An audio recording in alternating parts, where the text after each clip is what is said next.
உணவு தேட போன ரீட்டாக்கிளிக்கு ஒரு சின்ன ரொட்டி துண்டு கிடைச்சது.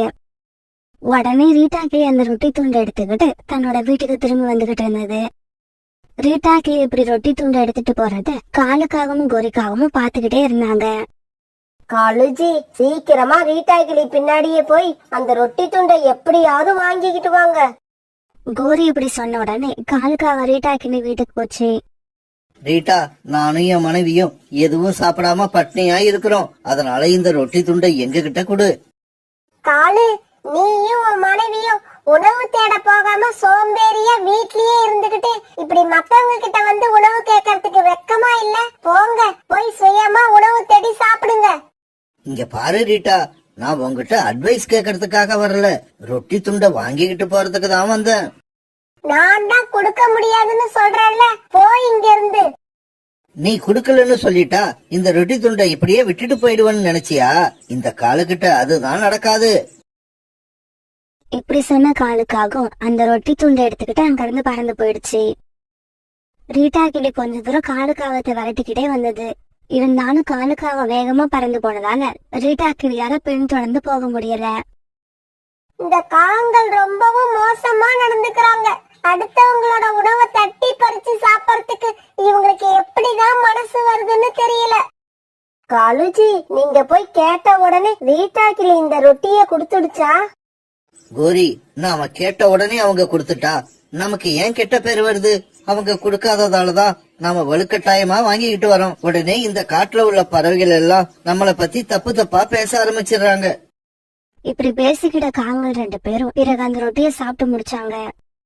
மறுநாள் சோனா குருவி தன்னுடைய குழந்தைங்களுக்காக ரொம்பவும் கஷ்டப்பட்டு தேடி திராட்சை பழத்தை கண்டுபிடிச்சது. அப்பாடா, இந்த செடியில ஒரு கொத்து திராட்சை இருக்கு, என்னோட குழந்தைங்களுக்கு திராட்சை பழம்னா ரொம்ப பிடிக்கும். இப்படி நினைச்சு சோனா குருவி பிறகு அந்த திராட்சை பழத்தை எடுத்துக்கிட்டு தன்னுடைய வீடு நோக்கி பறந்து போச்சு. இத பார்த்த காலுக்காகவும் அந்த திராட்சை பழத்தை சோனா குருவி கிட்ட இருந்து பிடுங்கிறதுக்காக சோனா குருவி பின்னாலேயே பறந்து போச்சு. இருந்தாலும் வேகமா பறந்து போன சோனா குருவி தன்னுடைய வீட்டு வாசலுக்கு போய் சேர்ந்துடுச்சு. சோனா, இந்த திராட்சை பழத்தை என்கிட்ட கொடு. நீ வழக்கமா சாப்பிடுற மாதிரி வீட்டுல உள்ள காஞ்ச தானியங்களை சாப்பிடு. காலண்ணா, இந்த திராட்சை பழத்தை நான் என் குழந்தைங்களுக்காக எடுத்துட்டு வந்திருக்கேன், தயவு செய்து இது கேட்காதீங்க. சரி சரி, இதுக்கப்புறம் இந்த திராட்சை பழத்தை நான் கேட்க மாட்டேன். ஏன்னா உன்னை கேட்காமலே எடுத்துக்கிட்டு போக போறேன். இப்படி சொன்ன காலுக்காகவும் பிறகு அந்த திராட்சை பழத்தை தூக்கிட்டு தன்னோட வீடு நோக்கி பறந்து போச்சு. காலுக்காகவும் இப்படி திராட்சை பழத்தை எடுத்துட்டு போன உடனே சோனா குருவிக்கு அழுக வந்துருச்சு. என்னோட குழந்தைங்க அம்மா எப்ப வருவாங்கன்னு வீட்டுக்குள்ள காத்திருக்காங்க. மனசாட்சியே இல்லாத இந்த காகம் என்னோட குழந்தைங்க உணவை இப்படி திருடிட்டு போகுது, இதை இப்படியே விடக்கூடாது. இப்படி நினைச்சு சோனா குருவி உடனே புறாவை பக்கம் பறந்து போச்சு. சோனா குருவி புறா இருக்கிற இடத்துக்கு போறப்ப ரீட்டாக்கிளியும் அங்க இருந்தது. அங்க போன சோனா குருவி நடந்தது எல்லாத்தையும் அவங்க 2 பேருக்கிட்டையும் அழுதுகிட்டே சொல்லுச்சு. நேத்து என்னோட உணவை பிடுங்கிக்கிட்டு போன அந்த காகம் இன்னைக்கு சோனா குருவியோட உணவை பிடுங்கிக்கிட்டு போயிருக்கு. இதை இப்படியே விடக்கூடாது. விட்டா அந்த காகங்களுக்கு துணிச்சல் அதிகமாயிடும். சோனா, நாளைக்கு நீ உணவை எடுத்துக்கிட்டு வீட்டுக்கு திரும்புறப்ப நாங்க உன் வீட்டுக்கு பக்கத்துல மறைஞ்சு இருக்கிறோம். 2 நாளா ருசி கண்ட அந்த காகம் நாளைக்கு எப்படியும் உன் வீட்டுக்கு வரும். அந்த சமயத்துல அதுக்கு சரியான தண்டனை கொடுத்தாகணும். மறுநாள் இவங்க நினைச்ச மாதிரியே சோனா குருவி உணவு எடுத்துட்டு வீடு திரும்புறப்ப அத பார்த்த காலுக்காக சோனா குருவி பின்னாலேயே பறந்து வந்துச்சு. உடனே சோனா குருவி வேக வேகமா பறந்து தன்னுடைய வீட்டுக்கு வந்து சேர்ந்துருச்சு. பின்னாடியே பறந்து வந்த காலுக்காகவும் சோனா குருவி கிட்ட இருந்து அந்த ஆப்பிள்ல தாங்க பக்கம் எழுத்துச்சு. சோனா, இந்த ஆப்பிள நீ வர்ற வழியிலேயே என்கிட்ட கொடுத்திருக்கலாம். ஆனா நீ கொஞ்சம் கூட இறக்கமே இல்லாம நடந்துக்கிற. எதுக்காக என்ன இவ்வளவு தூரம் அலைய வைக்கிற? நாளையில இருந்து என்ன இந்த மாதிரி அலைய விடாத. என்னை எங்க பாக்குறியோ அந்த இடத்துலயே உங்ககிட்ட இருக்கிற உணவை என்கிட்ட கொடுத்துரு. இந்த சமயத்துல கையில கம்போட சோனா குருவி வீட்டுக்கு பின்னால மறைஞ்சிருந்த புறாவும் ரீட்டாக்கிளியும் அங்க வந்தாங்க. இப்படி வந்த புறாவும் ரீட்டாக்கிளியும் காலுக்காக தாக்கி விழுத்து வாங்கினாங்க. என்ன விட்டுடுங்க, என்ன விட்டுடுங்க, நான் இனிமே இப்படி செய்ய மாட்டேன், என்ன விட்டுடுங்க. பிறகு ஒரு வழியா இவங்க கிட்ட இருந்து தப்பிச்ச காலுக்காகவும் தன்னோட வீட்டுக்கு பறந்து போச்சு. கோரி, கோரி, என்னோட நிலைமைய பாரு. இதுக்கப்புறம் இந்த காட்டுல நம்மள யாருமே மதிக்க மாட்டாங்க. காலுஜி, என்னாச்சு உங்களுக்கு? ஏன் இப்படி உடம்பெல்லாம் ரத்தமா இருக்கு? கோரி, அந்த சோனா குருவிதான் என்ன ஆள் வச்சு அடிச்சிருச்சு. அடின்னா அடி, அப்படி ஒரு அடி. ஏதோ ஐயா அம்மான்னு கெஞ்சி கேட்டதாலதான் என்ன புறாவும் ரீட்டா கிளியும் உயிரோட விட்டாங்க. இல்லன்னா அடிச்சே கொண்டு இருப்பாங்க. தன்னோட கணவர் இப்படி அடிபட்டு காயத்தோட வந்திருக்கத பார்த்த கோரிக்காகத்தோட கண்ணெல்லாம் கோபத்துல சிவந்து போச்சு. என்னோட கணவர் அடிச்சவங்க யாரா இருந்தாலும் அவங்கள சும்மா விட மாட்டேன். பழிக்கு பழி வாங்குவேன். இப்படி சொன்ன கோரிக்காவும் உடனே தன்னோட தம்பிகளை பார்க்க பறந்து போச்சு. டேய் தம்பிகளா, நடக்க கூடாதது நடந்துடுச்சு. நானும் உங்க மாமாவும் ரொம்ப அவமானப்பட்டுட்டோம். அக்கா, என்னக்கா சொல்ற? என்ன ஆச்சு? உடனே கோரிக்காவன் தான் தம்பிங்க கிட்ட நடந்தது எல்லாத்தையும் சொல்லுச்சு. உங்க மாமாவோட உடம்புல ரத்தம் வராத இடமே இல்ல. அந்த அளவுக்கு அடிச்சு துவைச்சு எடுத்துட்டாங்க. அக்கா, போதும் நிறுத்து. இதுக்கப்புறம் நீ ஒரு வார்த்தை கூட பேச வேண்டாம். டேய் தம்பிங்களா, அக்கா சொன்னதை கேட்டீங்களா? உடனே கிளம்புங்க. அக்கா கூடவே போய் அந்த குருவி, புறா, கிளி இவங்க 3 பேருக்கும் தகுந்த தண்டனையை கொடுத்துட்டு வருவோம். இப்படி பேசிக்கிட்ட கோரிக்காவத்தோட தம்பிகள் 3 பேரும் கோரிக்காவத்தோட காட்டுக்கு பறந்து வந்தாங்க. இப்படி வந்தவங்க புறாவையும் ரீட்டாக்கிலையும் பார்த்த உடனே அவங்க மேல பாஞ்சு அவங்கள அடிக்க ஆரம்பிச்சாங்க. இந்த காங்கல் கிட்ட அடிவாங்கள புறாவும் ரீட்டாக்கிலையும் கொஞ்ச நேரத்திலேயே மயக்கமாயி கீழே விழுந்துட்டாங்க. அக்கா, அந்த குருவி எங்க இருக்குன்னு சொல்லு. அந்த குருவி இன்னைக்கு வாங்குற அடியில கண்ணீர் விட்டு அழுது உன்கிட்டயும் மாமா கிட்டயும் மன்னிப்பு கேட்கணும். டேய் தம்பி, அந்த குருவி இந்நேரம் உணவு தேட போயிருக்கோம். வா, அவங்க வீட்டுக்கு போய் காத்திருப்போம். எத்தனை மணி ஆனாலும் அது வீட்டுக்கு வந்துதான் ஆகணும். இவங்க இப்படி பேசுறது எல்லாம் பக்கத்து வீட்டுல இருந்த ரோனி குருவி கேட்டுக்கிட்டே இருந்தது. பாவம் சோனா குருவி, இப்ப இங்க வந்தா கண்டிப்பா இந்த காகங்கள் அதை அடிச்சே கொண்டுடுவாங்க. இந்த விஷயத்த நம்ம எப்படியாவது அதுகிட்ட சொல்லி ஆகணும். இப்படி நினைச்ச ரோனி குருவி உடனே சோனா குருவிய பார்க்க பறந்து போச்சு.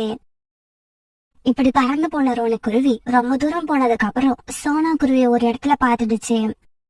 உடனே ரோனி குருவி நடந்த விஷயங்களை எல்லாம் சோனா குருவி கிட்ட சொல்லுச்சு. எனக்கு உதவின காரணத்துக்காக புறா அண்ணனையும் ரீட்டா கிளியையும் அந்த காங்கல் இப்படி அடிச்சு போட்டு இருக்காங்க. கடவுளே, இதுக்கு ஒரு முடிவே கிடையாதா? இங்க பாரு சோனா, தயவு செய்து இப்ப நீ வீட்டுக்கு வராத. இங்கேயே எங்கேயாவது தங்கி இரு. அந்த காகங்கள் போனதுக்கு அப்புறம் நான் உனக்கு தகவல் சொல்றேன். அதுக்கப்புறமா நீ வீட்டுக்கு வந்தா போதும். இப்படி சொல்லிட்டு ரோனி குருவி தன்னுடைய வீட்டுக்கு பறந்து போயிடுச்சு. பிறகு சோனா குருவி வேற வழி இல்லாம அங்க இருந்த ஒரு மரப்பொந்துல பதுங்கி இருந்தது. அன்னைக்கு சாயங்காலம் ஆச்சு. கடவுளே, என்னோட குழந்தைகள் 2 பேரும் என்ன காணாம தவிச்சுக்கிட்டு இருப்பாங்க. என்னோட இந்த நிலைமை வேற யாருக்கும் வந்துடக்கூடாது. அந்த சமயத்துல பீம் தன்னோட அம்மா அப்பா கூட அந்த பக்கமா பறந்து வந்துகிட்டு இருந்தான். இப்படி பறந்து வந்த அவன் சோனா குருவி ஒரு மரப்பொந்துக்குள்ள உட்கார்ந்து இருக்கத பாத்துட்டான். அம்மா அம்மா, அங்க ஒரு மரப்பொந்துக்குள்ள சோனாண்டி உக்காந்துருக்காங்க. வாங்க, அவங்கள போய் பார்த்துட்டு வருவோம். பீம் இப்படி சொன்னதும் பிறகு எல்லாரும் சோனா குருவி கிட்ட போய் உட்கார்ந்தாங்க. சோனா, நீ மட்டும் தனியா எதுக்காக இங்க உட்கார்ந்துருக்க? ஆமா, என்ன உன்னோட கண்ணுல இருந்து கண்ணீர் வருது? என்னாச்சு? சொல்லுங்க ஆண்டி, ஏன் வீட்டுக்கு போகாம இங்க உட்கார்ந்து இருக்கீங்க? உடனே சோனா குருவி நடந்த எல்லாத்தையும் அழுதுகிட்டே சொல்லுச்சு. அந்த காங்களை எதிர்த்து நான் எதுவுமே செய்ய மாட்டேங்கிற துணிச்சல்ல எப்பவும் என்கிட்ட வம்பு வாங்கிக்கிட்டே இருக்காங்க. சரி சரி, நீ இப்ப எங்க கூட வா. அந்த கோரிக்காகத்தையும் அதோட தம்பிகளையும் இன்னைக்கு நான் பார்த்தே ஆகணும். இப்படி சொன்ன கழகாக்கா பிறகு சோனா குருவியை கூட்டுக்கிட்டு அவங்க வீடு நோக்கி பறந்து போச்சு. இந்த சமயத்துல கோரிக்காகவும் அதோட தம்பிகளும் கையில கம்போட சோனா குருவி வீட்டு வாசல்ல சோனா குருவி எதிர்பார்த்து உட்கார்ந்துருந்தாங்க. அக்கா, நாம இங்க வந்திருக்க விஷயத்த யாரோ அந்த சோனா குருவி கிட்ட சொல்லிட்டாங்கன்னு நினைக்கிறேன். அதனாலதான் அது இவ்வளவு நேரமா வீட்டுக்கு வராம எங்கேயோ பதுங்கி இருக்கு. சோனா, நீ தைரியமா போ. அந்த காகங்கள் உன்னை என்ன செய்யறாங்கன்னு நான் பாக்குறேன். கழுகக்கா இப்படி சொன்ன உடனே சோனா குருவி தன்னுடைய வீட்டு வாசலுக்கு பறந்து போச்சு. தம்பிகளா, இதோ வந்துருச்சு பாருங்க. இதுதான் அந்த குருவி. இந்த குருவியோட மஞ்சள் கலர் ரெக்கைய சீக்கிரமா சகப்பு கலரா மாத்துங்க. ஏய் குருவி, உனக்கு எவ்வளவு தைரியம் இருந்தா எங்க மாமாவை நீ ஆள் வச்சு அடிச்சிருப்ப. இதோ நாங்க வந்திருக்கோம். எங்களை அடிக்கிறதுக்கும் சீக்கிரமா போய் யாரையாவது அழைச்சுக்கிட்டு வா. அவங்க ஏற்கனவே வந்துட்டாங்க. இதுக்கப்புறம் போய் அழைச்சிட்டு வர வேண்டிய அவசியம் இல்ல. வந்துட்டாங்களா? எங்க இருக்காங்க? அவங்கள இங்க வர சொல்லு. ஏய், இந்த சோனா குருவிக்காக யார் இங்க வந்திருக்கிறது? தைரியம் இருந்தா எங்க எதிர்ல வந்து நில்லுங்க. கோரிக்காகத்தோட தம்பி இப்படி சொன்னதும் கழுகோட குடும்பம் அப்படியே அங்க வந்து உட்கார்ந்தாங்க. கழுக பார்த்ததும் கோரிக்காக மெதுவா எஸ்கேப் ஆக பார்த்துச்சு. ஏய் கோரி, எங்கேயும் போக கூடாது. மீறி போன நீ எங்க போனாலும் தேடி வந்து அடிப்ப. இப்படி சொன்ன கழுகாக்கா பிறகு கோரிக்காகத்தோட தம்பிகள் 3 பேரையும் மாறி மாறி அரைஞ்சது. அது மட்டும் இல்ல, கழுகாக்காவோட கணவரும் தான் பங்குக்கு 4 அறை கொடுத்துச்சு. இப்படி கழுகு கிட்ட அடி வாங்கின கோரிக்காகத்தோட தம்பிகள் 3 பேரும் அங்கேயே மயங்கி விழுந்தாங்க. கழுகக்கா, தயவு செய்து என்ன ஒண்ணும் பண்ணிடாதீங்க. நான் இனிமே இந்த சோனா குருவி இருக்கிற பக்கம் வரவே மாட்டேன். கோரி, இந்த புத்தி உனக்கு ஏற்கனவே வந்திருக்கணும். என்ன பண்றது, ரொம்ப லேட்டா வந்துருச்சு. அதனால நீ செஞ்ச வேலைக்கு இப்ப நீ தண்டனை அனுபவிச்சுதான் ஆகணும். இப்படி சொன்ன கழுகாக்கா பிறகு கோரிக்காகத்து மேல பாஞ்சி அதை ஆத்திரம் தீர அடிக்க ஆரம்பிச்சது. இப்படி ரொம்ப நேரம் அடிச்சதுக்கு அப்புறம் காகங்கள் 4 பேரையும் அங்க இருந்த ஒரு மரத்துல கழுகாக்கா தலைக்கையே கட்டி போட்டுச்சு. இங்க பாருங்க, உங்க 4 பேருக்கும் உயிர் வேணும்னா சோனா குருவி கிட்ட இனிமே வம்பு வச்சுக்க மாட்டோம்னு நாளைக்கு காலையில வரைக்கும் சொல்லிக்கிட்டே இருக்கணும். ஆமா, காலையில நானும் என்னோட அம்மாவும் வந்து பாப்போம். அது வரைக்கும் சொல்லிக்கிட்டு இருந்தீங்கன்னா நீங்க உயிர் தப்பிக்கலாம். இப்படி சொன்ன கழுகாக்காவோட குடும்பம் பிறகு அங்க இருந்து பறந்து போயிடுச்சு. மறுநாள் பொழுது விடிஞ்சிச்சு. நாங்க இனிமே சோனா குருவி கிட்ட வம்பு வச்சுக்க மாட்டோம். நாங்க இனிமே சோனா குருவி கிட்ட வம்பு வச்சுக்க மாட்டோம்.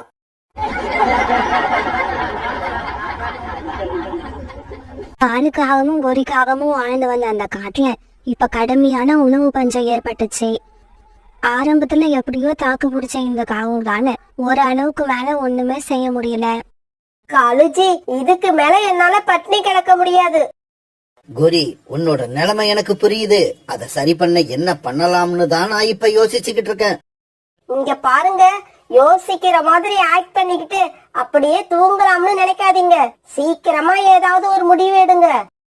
எடுத்துட்டேன் கோரி, எடுத்துட்டேன். ஒரு நல்ல முடிவா எடுத்துட்டேன். அப்படியா? சீக்கிரம் சொல்லுங்க. அந்த முடிவால என்னோட பசி தீருமா இல்ல என்னோட கோபம் அதிகமாகுமான்னு பாக்குறேன்.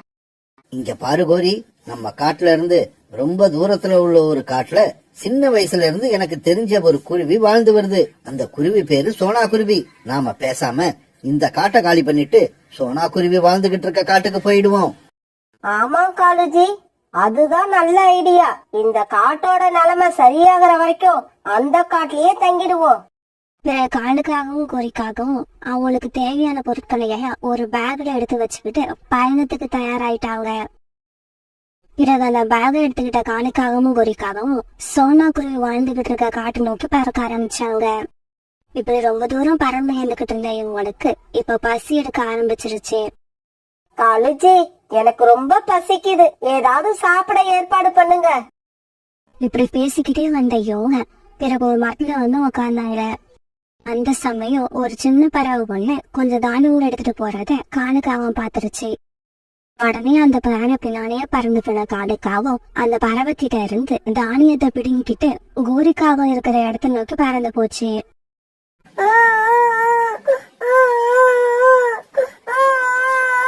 நான் ரொம்ப நேரம் அலைஞ்சி திரிஞ்சு கொஞ்சம் தானியங்களை எடுத்துக்கிட்டு வந்தேன். அதையும் இந்த காகங்கள் பிடுங்கிக்கிட்டு போயிட்டாங்க. இப்படி பிடுவிட்டு போன தானியங்களை காலுக்காவும் கோரிக்காவும் ரொம்பவும் சந்தோஷமா சாப்பிட்டாங்க. அப்படி சாப்பிட்ட இவங்க மறுபடியும் சோனா குருவி வசிக்கிற காடை நோக்கி பறக்க ஆரம்பிச்சாங்க. பிறகு மறுபடியும் ரொம்ப தூரம் பறந்து வந்த இந்த காகங்கள் 2 பேரும் இப்ப சோனா குருவி வசிக்கிற காட்டுக்கு வந்து சேர்ந்துட்டாங்க. இப்படி வந்து இவங்க அவங்க ஒரு மரத்துல உட்கார்ந்து ரீட்டா கிட்ட சோனா குருவிய பத்தி விசாரிக்க ஆரம்பிச்சாங்க. ஏய் கிளி, சோனா குருவி வசிக்கிற வீடு எதுன்னு எங்களுக்கு கொஞ்சம் சொல்ல முடியுமா? அதுவும் எதிர்ல தெரியுத ஒரு வேப்ப மரம், அதுல இருக்கிற வீடுதான் சோனா குருவியோட வீடு. பிறகு காலுக்காகவும் கோரிக்காகவும் சோனா குருவி வீட்டை நோக்கி பறந்து போனாங்க. இப்படி போனவங்க சோனா குருவி வீட்டு கதவை தட்ட ஆரம்பிச்சாங்க. இந்த சமயம் ஜன்னலை திறந்துகிட்டு சோனா குருவியோட பொண்ணை போட்டி வெளியே எட்டி பார்த்தது. ஆமா, யாரு நீங்க? எதுக்காக எங்க வீட்டு கதவை தட்டுறீங்க? இங்க பாரு குருவி, என்னோட பேரு காலு. நான் உங்க அம்மாவோட சின்ன வயது நண்பன். உங்க அம்மா எங்க? அவங்கள கொஞ்சம் கூப்பிடு. இவங்க இப்படி பேசிக்கிட்டு இருக்கப்ப உணவு தேட போயிருந்த சோனா குருவி வீட்டுக்கு திரும்பி வந்துடுச்சு. பிறகு காலுக்காக சோனா குருவி கிட்ட தங்களோட காட்டுல நடந்தது எல்லாத்தையும் சொன்னுச்சு. சோனா, நாங்க 2 பேரும் ரொம்ப கஷ்டப்பட்டுட்டோம். அதனாலதான் உன்னோட காட்டுக்கு வந்து உன் கூடவே தங்கலாம்னு முடிவு பண்ணணும். இங்க பாருங்க காலண்ணா, எங்க வீடு ரொம்பவும் சின்னது. நானும் என்னோட குழந்தையும் தங்குறதுக்கு தான் சரியா இருக்கும். இன்னைக்கு ராத்திரி நீங்க எங்க வீட்டுல தங்கிக்கோங்க. ஆனா நாளைக்கு உங்களுக்காக தனியா ஒரு கூட்டையோ இல்ல வீட்டையோ கட்டிக்கோங்க. பிறகு சோனா குருவி வீட்டுல இரவு உணவு சாப்பிட்ட காவல் 2 பேரும் அங்கேயே படுத்து தூங்கினாங்க. மறுநாள் பொழுது விடிஞ்சிச்சு. காலண்ணா, உங்களுக்கு இந்த காட்டை பத்தி ஏதாவது விவரம் தேவைன்னா என்ன கேளுங்க. இங்க பாரு சோனா, நேத்து ஒரு நாள் மட்டும்தான் நாங்க இந்த காட்டுக்கு புதுசு. இதுக்கப்புறம் இந்த காடு எங்களோடது. அதனால இந்த காட்டை பத்தி நீ எங்களுக்கு எதுவும் சொல்ல தேவையில்லை. நாங்களே தெரிஞ்சுப்போம். இப்படி சொல்லிட்டு காங்கள் 2 பேரும் பிறகு அங்க இருந்து பறந்து போனாங்க. இப்படி போனவங்க ஒரு பெரிய மரத்து உச்சியில அவங்களுக்காக அவசர அவசரமா ஒரு கூட்டை கட்டி முடிச்சாங்க. கோரி, இந்த காட்டுல உள்ள அருவி ரொம்பவும் அழகா இருக்கும்னு கேள்விப்பட்டிருக்கேன். வா, இப்பவே அங்க போவோம். இப்படி போனவங்க அருவிக்கரையில பறந்துகிட்டு இருக்க தும்பிகளை பார்த்த உடனே ரொம்ப சந்தோஷமாயிட்டாங்க. உடனே பயங்கரமா சத்தம் போட்டுக்கிட்டு அந்த தும்பிகளை எல்லாம் அந்த இடத்த விட்டு துரத்தி விட்டாங்க. பாவம், அந்த தும்பிகள் ரொம்பவும் பயந்து போய் அந்த இடத்த காலி பண்ணிட்டு வேற இடத்த நோக்கி பறக்க ஆரம்பிச்சாங்க. இப்படி பறந்து போய்கிட்டு இருக்கப்ப காலுக்காக ஒரு மரத்தோட கிளையில லேசா இடிச்சிடுச்சு. ஏய் மரமே, என்னோட ரெக்கைய காயப்படுத்திட்ட. உன்னை நான் சும்மா விட மாட்டேன். இப்படி சொன்ன காலுக்காகவும் பிறகு தன்னுடைய கூட்டுல வச்சிருந்த கோடாரியை தூக்கிட்டு வந்து அந்த கிளைய வெட்ட ஆரம்பிச்சது. காகமே, என்னோட பேச்ச கேளு. என்னோட கிளைய வெட்டாத. என்னோட கிளை எந்த தவறும் செய்யல. கிளை இருக்கிறத கவனிக்காம பறந்து வந்தது உன்னோட தவறு. ஆனா காலுக்காகவும் அந்த மரம் சொன்னதை காதுல வாங்கவே இல்ல. அந்த கிளைய தன்னோட கோடாரியால வெட்டி கீழே தட்டிடுச்சு. அன்னைக்கு ராத்திரி தங்களோட கூட்டுல உட்கார்ந்திருந்த காலுக்காகவும் குறிக்காகவும் இப்படி பேசிக்கிட்டாங்க. காலேஜி, நம்ம வர வழியில ஒரு வாழை மரத்துல பழங்கள் பழுத்து இருக்கிறத பார்த்தேன். அப்ப நாளைக்கு பொழுது விடிஞ்ச உடனே நமக்கு அந்த வாழை மரத்துக்கிட்ட தான் வேலை இருக்குன்னு சொல்லு. மறுநாள் பொழுது விடிஞ்சிச்சு. பொழுது விடிஞ்ச கொஞ்ச நேரத்துக்கு எல்லாம் காங்கள் 2 பேரும் அந்த வாழை மரத்துக்கிட்ட போய் சேர்ந்துட்டாங்க. இப்படி போனவங்க முதல்ல வாழைப்பழங்களை பறிச்சு தங்களோட வயிறு முட்டை சாப்பிட்டாங்க. பிறகு அந்த வாழை மரத்துல உள்ள பழங்களை எல்லாம் பறிச்சு ஒரு கூடையில அடுக்க ஆரம்பிச்சாங்க. காகங்களே, பழங்களை பறிச்சது போதும், நிறுத்துங்க. இதுக்கு மேல பழங்களை பறிக்காதீங்க. ஏய் மரமே, என்னாச்சு உனக்கு? எதுக்காக இந்த பழங்களை நாங்க பறிக்க கூடாது? இந்த காட்டுல நீங்க மட்டும் இல்ல, உங்கள மாதிரி நிறைய பறவைகள் இருக்காங்க. அவங்களுக்கும் வயிறு இருக்கு, அவங்களுக்கும் பசி எடுக்கும். அதனாலதான் நான் என்கிட்ட இருக்கிற பழங்களை எல்லாருக்கும் பகிர்ந்து கொடுக்க ஆசைப்படுறேன். ஆனா அந்த மரம் சொன்னதை காவங்கள் கேட்கவே இல்ல. அந்த மரத்துல இருந்த பழங்கள் எல்லாத்தையும் பறிச்சு கூடையில வச்சுக்கிட்டு தங்களோட கூட்டுக்கு பறந்து போனாங்க. இப்படியே 2-3 நாட்கள் ஓடிடுச்சு. 2 காவங்களும் ஒரு நாள் ஒரு வயல்ல இருந்து 2 சோளத்தை பறிச்சு எடுத்துக்கிட்டு வந்தாங்க.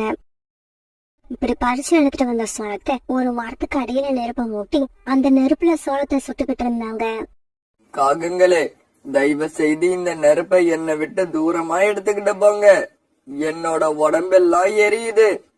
உன்னோட உடம்பு எரிஞ்சா அதுக்கு நாங்க என்ன பண்ண முடியும்? நாங்க இப்போதைக்கு இந்த இடத்த விட்டு கிளம்ப மாட்டோம். 2 சோளத்தையும் சுட்டு முடிச்சு அதை சாப்பிட்டதுக்கு அப்புறம் தான் இங்க இருந்து போவோம். இங்க பாருங்க, நீங்க உண்டாக்குற நெருப்பால என்னோட வேர்கள் எல்லாம் பலம் இழந்து போய்கிட்டு இருக்கு. ரொம்ப நாள் வாழ வேண்டியனா இந்த நெருப்பால சீக்கிரமாவே இறந்து போயிடுவேன்.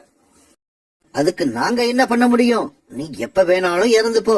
எங்களுக்கு ஒண்ணும் கவலை இல்ல. எங்களோட கவலை எல்லாம் நாங்க இப்ப இந்த சோளத்தை சுட்டு சாப்பிடணும், அவ்வளவுதான்.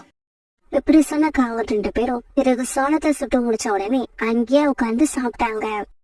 இப்படி சாப்பிட்டு முடிச்சதும் நெருப்ப கூட அணைக்காம அங்க இருந்து பறந்து போயிட்டாங்க. பாவம், அந்த மரத்தோட வேர்கள்ல நெருப்பு பட்டதால அந்த மரம் சீக்கிரமாவே பட்டு போயிடுச்சு. இப்படி இந்த காவங்கள் அந்த காட்டுல இருந்த மரங்கள் கிட்ட மட்டும் இல்ல, பல பறவைகள் கிட்டையும் சண்டை போட்டு எல்லாருடைய விருப்பையும் சம்பாரிச்சு வச்சிருந்தாங்க. காங்கள் இப்படி தங்களுக்குன்னு ஒரு வீட்டை கட்டிக்காம தங்களுடைய இஷ்டப்படி சுத்தி வந்துகிட்டு இருந்த நேரத்துல அந்த காட்டுல இருந்த எல்லா பறவைகளும் மழை காலத்துக்காக தங்களுக்குன்னு ஒரு அழகான வீட்டை கட்டி முடிச்சிருந்தாங்க.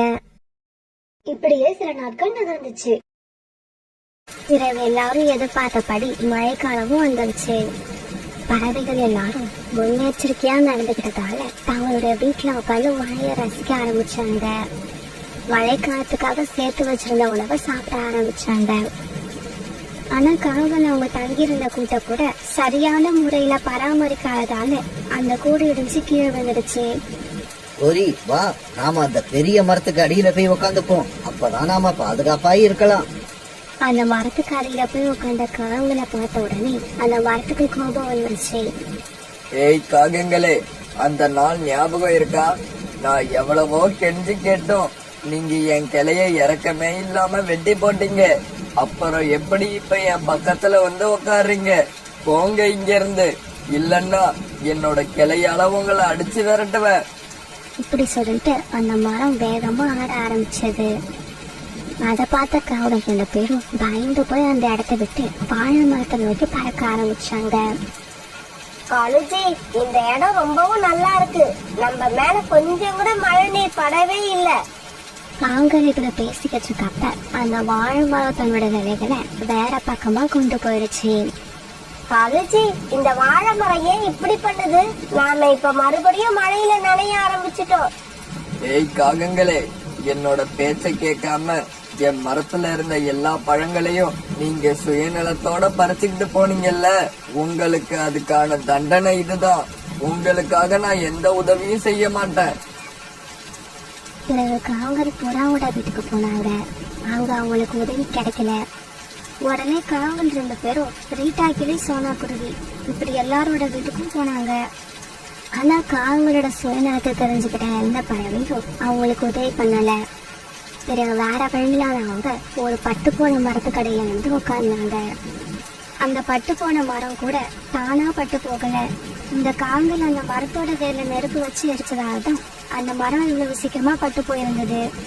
காலுஜி, இதுக்கப்புறம் நமக்கு எந்த பிரச்சனையும் இல்ல. இந்த மரப்பொந்துக்குள்ளேயே நம்ம எத்தனை நாள் வேணாலும் வாழலாம். அந்த சமயத்துல காத்து ரொம்பவும் வேகமா வீச ஆரம்பிச்சது. காங்கள் நெருப்பு வச்சு எரிச்சதால அந்த மரத்தோட வேர்கள்ல எல்லாம் பலமே இல்லாம இருந்தது.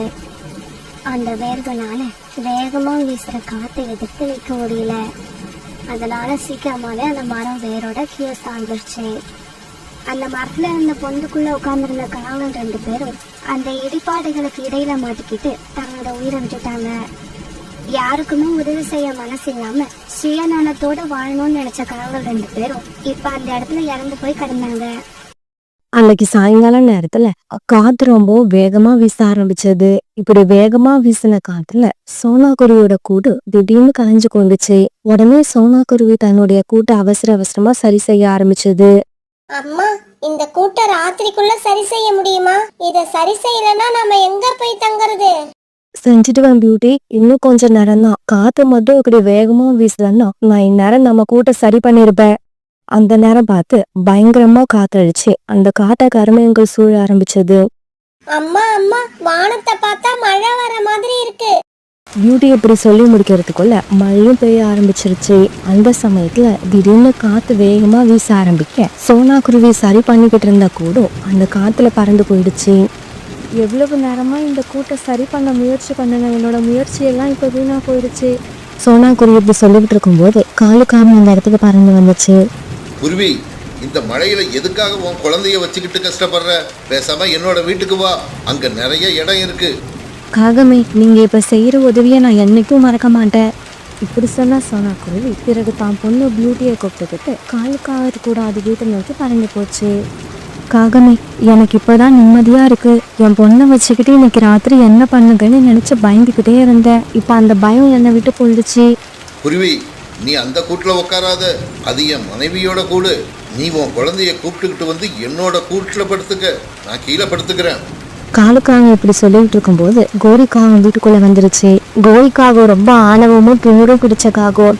கோரிக்காக வரதை பார்த்த உடனே சோனா குருவி அவசர அவசரமா தாவி போய் காலுக்காக உட்கார்ந்துருந்த கூட்டுல போய் உட்காந்துக்குச்சு. காலுஜி, இந்த குருவி இங்க என்ன பண்ணிக்கிட்டு இருக்கு? சகோதரி, நான் என்னோட கூட்டை சரி பண்ணிக்கிட்டு இருக்க சமயத்துல திடீர்னு காத்தடிச்சு மழை பெய்ய ஆரம்பிச்சிருச்சு. அதுல என்னோட கூடு காத்துல பறந்து போயிடுச்சு. இந்த சமயத்துல அந்த தெய்வம் மாதிரி வந்து உங்க கணவர் என்ன உங்க வீட்டுக்கு அழைச்சிட்டு வந்தாங்க. காலுஜி, என்ன கேட்காம நீங்க எப்படி இந்த குருவியை என்னோட வீட்டுக்குள்ள அழைச்சிக்கிட்டு வந்தீங்க? இப்பவே இந்த குருவியை வெளியே அனுப்பிடுங்க. இன்னும் ஒரு நிமிஷம் இந்த குருவி வீட்டுக்குள்ள இருந்தா நான் உங்களையும் சேர்த்து வெளியில அனுப்பிடுவேன். கோரி, நீ ஏற்கனவே யாரும் நம்ம கிட்ட வந்து உதவி கேட்க கூடாதுன்னு நினைச்சு இப்படி தனியான இடத்துல வீடு கட்டி இருக்க. இந்த இடத்துல நமக்கும் பக்கத்துல இருக்கிறது இந்த குருவி மட்டும்தான். இப்ப இந்த குருவிக்கு நாம உதவி செஞ்சாதான் நாளைக்கு நமக்கு ஒரு கஷ்டம்னா இந்த குருவி நாம செஞ்ச உதவியை நினைச்சு பார்க்கும். காலுஜி, ஒரு கூடு கூட இல்லாத இந்த குருவி எனக்கு என்ன உதவி செய்ய போகுது? இதை இப்ப வெளியில அனுப்ப போறீங்களா இல்லையா? சகோதரி, என்னால உங்களுக்குள்ள சண்டை வேண்டாம். நான் இப்பவே வீட்டை விட்டு வெளியில போயிடுறேன். இப்படி சொன்ன சோனா குருவி பிறகு தான் பொண்ணு பியூட்டியை கூப்பிட்டு விட்டு காலுக்காகத்தோட வீட்டை விட்டு வெளியில போயிடுச்சு. காங்களோட வீட்டை விட்டு வெளியில வந்த சோனா குருவி தான் பொண்ணு பியூட்டி கூட ஒரு மரத்துல உட்காந்துருந்துச்சு. கடவுளை, என் மனசுக்கு தெரிஞ்சு இது வரைக்கும் நான் யாருக்கும் எந்த தீங்கும் செய்ததில்லை. என்னால் முடிஞ்ச வரைக்கும் மற்றவங்களுக்கு உதவி செஞ்சுக்கிட்டு தான் இருக்கேன். இன்னைக்கு நான் கஷ்டப்படுறப்ப எனக்கு உதவி செய்ய யாருமே இல்லை. இந்த சமயம் வானத்துல பிரகாசமான ஒளி தெரிஞ்சது. அந்த ஒளி கொஞ்சம் கொஞ்சமா அப்படியே ஒரு தேவதையா மாறிடுச்சு. பிறகு அந்த தேவதை கொஞ்சம் கொஞ்சமா நகர்ந்து சோனா குருவிக்கு தகர்ந்து சேர்ந்துச்சு. சோனா குருவி, நீ எப்பவும் மற்ற பறவைகளுக்கு உதவி செய்வன்னு எனக்கு தெரியும். அதனாலதான் இக்கட்டான சூழ்நிலையில இருக்கிற உனக்கு உதவி செய்யறதுக்காக நான் இப்ப வந்திருக்கிறேன். தேவதையே, என்னோட மனசு ரொம்பவும் கஷ்டப்படுது. இருக்கிறதுக்கு பாதுகாப்பான ஒரு இடம் இல்லாம நானும் என்னோட பொண்ணும் ரொம்ப துன்பப்படுறோம். சோனா குருவி, நீ எதை பத்தியும் கவலைப்படாம என் பின்னாலேயே வா. இப்படி சொன்ன அந்த தேவதை முன்னாலே நகர்ந்துக்குவாங்க. சோனா குருவியும் பியூட்டியும் அது பின்னாலேயே பறந்து போனாங்க. இப்படி இவங்க கொஞ்ச தூரம் போனதுக்கு அப்புறம் ஒரு பெரிய தக்காளி தோட்டத்துக்கு வந்து சேர்ந்தாங்க. அங்க வந்து சேர்ந்ததும் தேவதை தன்னோட மந்திர சக்தியால அந்த தோட்டத்துல இருந்த ஒரு சின்ன தக்காளிய ஒரு பெரிய வீடா மாத்திடுச்சு. அதை பார்த்த சோனா குருவி பியூட்டியோ ரொம்பவும் ஆச்சரியப்பட்டாங்க. இது பெரிய அதிசயம்தான். இது வரைக்கும் சின்னதா இருந்த ஒரு தக்காளி இப்ப இவ்வளோ பெரிய வீடா மாறிடுச்சு. சோனா குருவி, இந்த வீடு நான் உனக்காக தான் உண்டாக்கினேன். நீ இப்ப இந்த வீட்டுக்குள்ள போய் சந்தோஷமா வாழலாம். இனிமே எப்படி மழை பெஞ்சாலும் சரி, எப்பேற்பட்ட வெயில் அடிச்சாலும் சரி, எந்த சூழ்நிலையிலையும் உனக்கும் உன்னோட குழந்தைக்கும் எந்த பாதிப்பும் வராது. அழகான தேவதையே, இந்த மழையில இருந்து எங்களோட உயிரை காப்பாத்துனதுக்கு உங்களுக்கு ரொம்ப நன்றி. இப்படி சொன்ன குருவி பிறகு அந்த வீட்டுக்குள்ள பயந்து போச்சு. அம்மா, இந்த வீடு ரொம்பவும் அழகா இருக்கு. இது வரைக்கும் என்ன பயமுறுத்திக்கிட்டு இருந்த இந்த மழையை இப்ப ரசிக்கணும் போல இருக்கு. இதே சமயம் வெளியில வேகமா வீசிக்கிட்டு இருந்த காட்டால காங்களோட வீடு இருந்த மரம் லேசா ஆட ஆரம்பிச்சது. இப்படி கொஞ்ச நேரம் ஆடிக்கிட்டு இருந்த அந்த மரம் திடீர்னு வேரோட அப்படியே கீழே சாஞ்சிருச்சு. மரம் இப்படி கீழே விழுந்ததால அது மேல இருந்த காங்களோட வீடும் கீழே விழுந்து உடஞ்சி போயிடுச்சு. இப்படி உடஞ்சு போன வீட்டுல இருந்து காலுக்காக மட்டும் எப்படியோ தப்பிக்க கோரிக்காக வீட்டோட இடிபாடுகளுக்கு இடையில சிக்கிக்குச்சு. காலுஜி, என்னை எப்படியாவது வெளியில எடுங்க. எனக்கு ரொம்ப வலிக்குது. என்னால வலி தாங்க முடியல. இப்படியே விட்டுட்டீங்கன்னா நான் இறந்து போயிடுவேன். என்ன காப்பாத்துங்க, என்ன காப்பாத்துங்க. கோரி, கொஞ்ச நேரம் அமைதியா இரு. உன் மேல விழுந்திருக்க கதவை என்னால தனியா தூக்க முடியாது. அக்கம் பக்கத்துல யாராவது இருக்காங்களான்னு பார்த்துட்டு வரேன். இப்படி சொல்ல காலுக்காக உடனே அங்கிருந்து பறந்து போச்சு. இப்படி பறந்து போன காலுக்காக யாராவது அக்கம் பக்கத்துல இருக்காங்களான்னு பார்த்தது. ஆனா யாருமே இல்லை. அதனால தொடர்ந்து பறந்து போன காலுக்காக இப்ப அந்த தக்காளி தோட்டத்துக்கிட்ட வந்து சேர்ந்துருச்சு. இந்த மாதிரி வந்த காலுக்காக அந்த இடத்துல இருந்த ஒரு பெரிய தக்காளி வீட்டை பார்த்துடுச்சு. யாராவது இந்த வீட்டுல இருக்கீங்களா? இந்த வீட்டுல யாராவது இருந்தா வெளியில வாங்க. எனக்கு உங்களோட உதவி தேவைப்படுது. காலுக்காகத்தோட சத்தத்தை கேட்ட சோனா குருவி இப்ப கதவை திறந்துக்கிட்டு வெளியே வந்துச்சு. குருவி, நீயா? இந்த வீடு உன்னோடதா? இவ்வளவு பெரிய வீட்டை வச்சுக்கிட்டு அப்புறம் எதுக்காக நீ என்கிட்ட உதவி கேட்டு வந்த? காதலே, உன்கிட்ட நான் உதவி கேட்டு வந்தப்ப என்கிட்ட இந்த வீடு இல்லை. அதுக்கப்புறம் தான் இந்த வீடு எனக்கு கிடைச்சது. இப்படி சொன்ன குருவி பிறகு நடந்த கதை எல்லாத்தையும் காலுக்காக கிட்ட சொல்லுச்சு. எந்த ஆதரவும் இல்லாம மழையில கஷ்டப்பட்டுக்கிட்டு இருந்த எங்களுக்கு அந்த தேவதை தான் உதவி பண்ணுச்சு. பிறகு காலுக்காகவும் தன்னோட வீடு இருந்ததையும் கோரிக்காக இப்ப உயிருக்கு போராடிக்கிட்டு இருக்காதையும் சோனா குருவி கிட்ட சொல்லுச்சு. குருவி, நீ சீக்கிரம் என் கூட வா. நீ வந்தாதான் கதவு கடியில மாட்டி இருக்கிற என்னோட மனைவியை உயிரோட மீட்க முடியும். என் மனைவி செஞ்சதையெல்லாம் மனசுல வச்சுக்காம அவளை வந்து காப்பாத்து. காகமே, என் மனசை கஷ்டப்படுத்தினவங்களோட மனசை காயப்படுத்தி எனக்கு பழக்கம் கிடையாது. நான் இப்பவே வந்து உங்க மனைவியோட உயிரை காப்பாத்துறேன். இப்படி சொன்ன சோனா குருவி பிறகு காலுக்காகத்து கூட பறந்து போச்சு. இப்படி போன இவங்க 2 பேரும் சேர்ந்து கோரிக்காகத்து மேல விழுந்து கிடந்த இடிபாடுகளை தூக்கி வேற பக்கம் போட்டு அது உயிரை காப்பாத்திட்டாங்க. குருவி, உனக்கு ரொம்பவும் நல்ல மனசு. உனக்கு நான் கெட்டது செய்ய நினைச்சேன், ஆனா நீ அதையெல்லாம் மனசுல வச்சுக்காம என்னோட உயிரை காப்பாத்தி இருக்க. உன்னோட மனசையும் என்னோட மனசையும் நினைச்சு பார்த்தா எனக்கு ரொம்ப வெட்கமா இருக்கு. சகோதரி, நம்மளால முடிஞ்ச அளவுக்கு நாம எப்பவும் மற்றவங்களுக்கு உதவி பண்ணணும். ஏன்னா கஷ்டமான நேரங்கள் மற்றவங்களுக்கு மட்டும் வர்றது கிடையாது, நமக்கு எப்ப வேணாலும் வரலாம். இப்படி சொன்ன சோனா குருவி பிறகு காலுக்காகத்தையும் கோரிக்காகத்தையும் தன்னோட வீட்டுக்கு அழைச்சிட்டு போச்சு. இப்படி போனதும் அந்த வீட்டுல இருந்த பழங்களை எல்லாரும் சாப்பிட ஆரம்பிச்சாங்க. இப்ப அந்த வீட்டுல இருந்தவங்க எல்லாரும் ரொம்ப சந்தோஷமா இருந்தாங்க. ஆனா கோரிக்காகத்துக்கு மட்டும் மனசாட்சி லேசா உறுத்திக்கிட்டே இருந்துச்சு. நமக்கு யாரோட உதவியும் தேவைப்படாதுன்னு கர்வத்தோட இருந்த எனக்கு இன்னைக்கு சரியான அடி கிடைச்சிடுச்சு. இதுக்கப்புறம் இந்த குருவி மாதிரியே நானும் மத்தவங்களுக்கு உதவி செஞ்சு வாழ போறேன். காலுக்காகவும் கோரிக்காகவும் அவங்களுக்குன்னு இருந்த ஒரு பெரிய வீட்டுல வாழ்ந்து வந்தாங்க. அவங்களுக்கு ஒரே ஒரு பையன், அவன் பேரு ஜக்கு. காலுக்காக அந்த காட்டுல இருந்த ஒரு பெரிய ஃபேக்டரியில வேலை பார்த்துக்கிட்டு இருந்தது. அதனால அதுக்கு கை நிறைய சம்பளம் கிடைச்சது. இவங்க கிட்ட நிறைய பணம் இருந்ததால இவங்க 3 பேருமே எல்லா விஷயத்திலயும் ரொம்ப ஊதாரித்தனமா இருந்தாங்க. பணத்தை தண்ணி மாதிரி செலவு பண்ணுவாங்க. தேவை இருக்கோ இல்லையோ ஆசைப்பட்ட பொருளை வாங்கிட்டு வந்து வீட்டுல வச்சிருவாங்க. அப்புறம் உணவு பொருளையும் நிறைய வேஸ்ட் பண்ணுவாங்க. இப்படி இவங்க வீணாக்குற உணவு பொருட்களை பசியில இருக்கிற மத்த பறவைங்களுக்கு கொடுக்க மாட்டாங்க. ஏன்னா இவங்களுக்கு மத்த பறவைகளுக்கு உதவி செய்யற மனப்பான்மையே கிடையாது. அம்மா, எனக்கு பசிக்குது, ஏதாவது பழம் இருந்தா சாப்பிட கொடுங்க. இந்தா ஜக்கு, இந்த ஆப்பிளை எடுத்து சாப்பிடு. இந்த ஆப்பிள் ரொம்ப விலை அதிகம், ஆனா அதே சமயம் அதுக்கு ஏத்த மாதிரி இனிப்பா இருக்கும். இப்படி சொன்ன கோரிக்காகவும் ஜக்கு கிட்ட ஒரு ஆப்பிள் கொடுத்தது. அது எவ்வளவு விலை அதிகமா இருந்தா எனக்கு என்ன, வழக்கம் போல பாதியே தான் சாப்பிடுவேன், மீதியே தூக்கி எறியதான் போறேன். நீ சாப்பிடுறியோ தூக்கி எறியறியோ அது உன் இஷ்டம். அம்மா, இந்த ஆப்பிளை எடுத்துக்கிட்டு போய் நதிக்கரையில உட்கார்ந்து சாப்பிட போறேன். இப்படி சொன்ன ஜக்கு பிறகு அந்த ஆப்பிள் எடுத்துக்கிட்டு நதிக்கரையை நோக்கி பறந்து போனான். இப்படி போன ஜக்கு நதிக்கரையில இருந்த ஒரு மரத்துல உட்கார்ந்து ஆப்பிள் சாப்பிட ஆரம்பிச்சான். இப்படி சாப்பிட ஆரம்பிச்ச ஜக்கு பாதி ஆப்பிள சாப்பிட்டு மீதி பாதி ஆப்பிள தரையில விட்டு எறிஞ்சான். அந்த சமயத்துல உணவு தேடிட்டு வந்த கொக்கு அந்த வழியா பறந்து வந்தான். கொக்கு ஜக்கி விட்டு எறிஞ்ச பாதி ஆப்பிள பார்த்துட்டு அதுகிட்ட போய் உட்கார்ந்தான். பிறகு அந்த ஆப்பிள எடுத்து சாப்பிட ஆரம்பிச்சான். இந்த ஆப்பிள் ரொம்பவும் நல்லா இருக்கு, இத சாப்பிட்டா என்னோட பசி தீர்ந்துடும். கொக்கு தான் விட்டு எறிஞ்ச ஆப்பிள் எடுத்து சாப்பிடறத பார்த்த ஜக்கு கோபத்தோட அந்த இடத்துக்கு வந்தான். இங்க பாரு கொக்கு, இந்த ஆப்பிள நான் தான் விட்டு எறிஞ்சேன், இத நீ எதுக்கு எடுத்து சாப்பிடுற?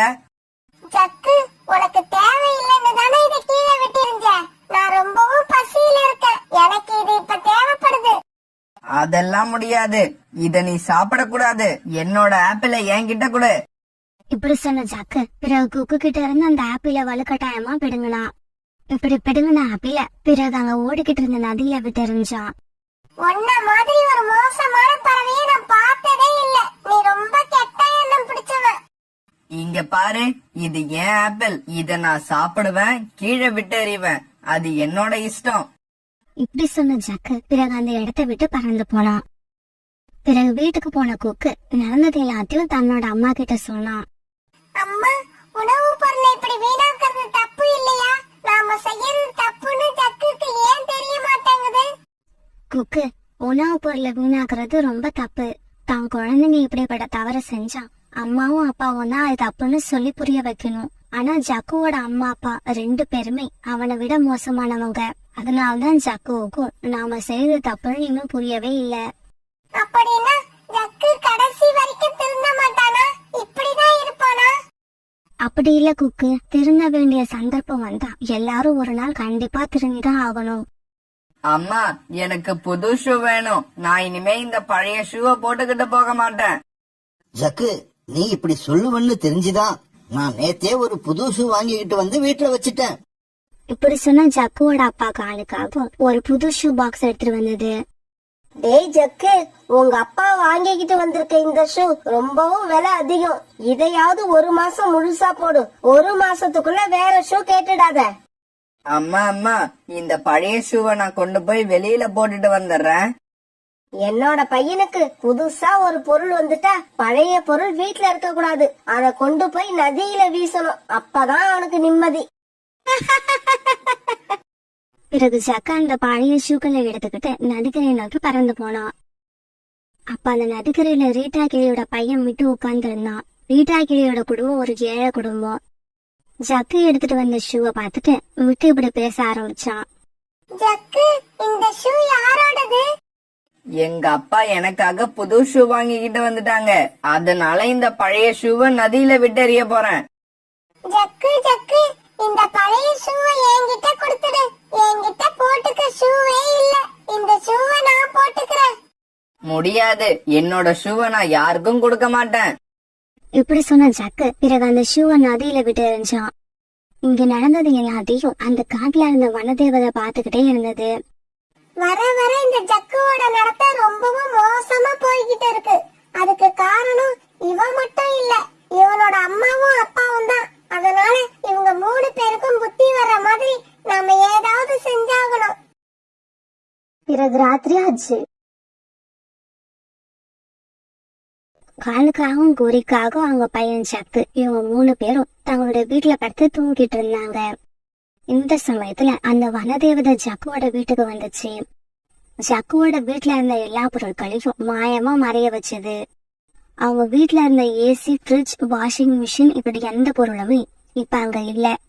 இது மட்டும் இல்ல, அவங்க அலமாரியில இருந்த பணமும் மாயமா மறைஞ்சு போச்சு.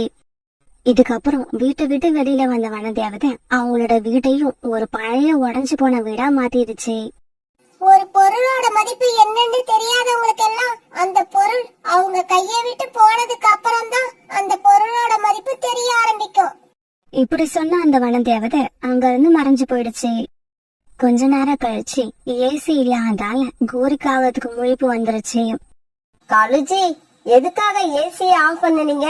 சீக்கிரம் அதை போடுங்க, இல்லன்னா என்னால தூங்க முடியாது. பிறகு கண் விழிச்ச காலுக்காகவும் ஏசி இல்லாத பார்த்துட்டு அதிர்ச்சி ஆயிடுச்சு. கோரி, சீக்கிரம் எழுந்திரி. ஏசிய நான் ஆஃப் பண்ணல, நம்ம வீட்டுல இருந்த ஏசிய காணும். பிறகு இவங்க வீட்டுல இருந்த பொருள் எல்லாமே இப்ப இல்லாத பார்த்துட்டு கண்ணீர் விட்டு அழுதாங்க.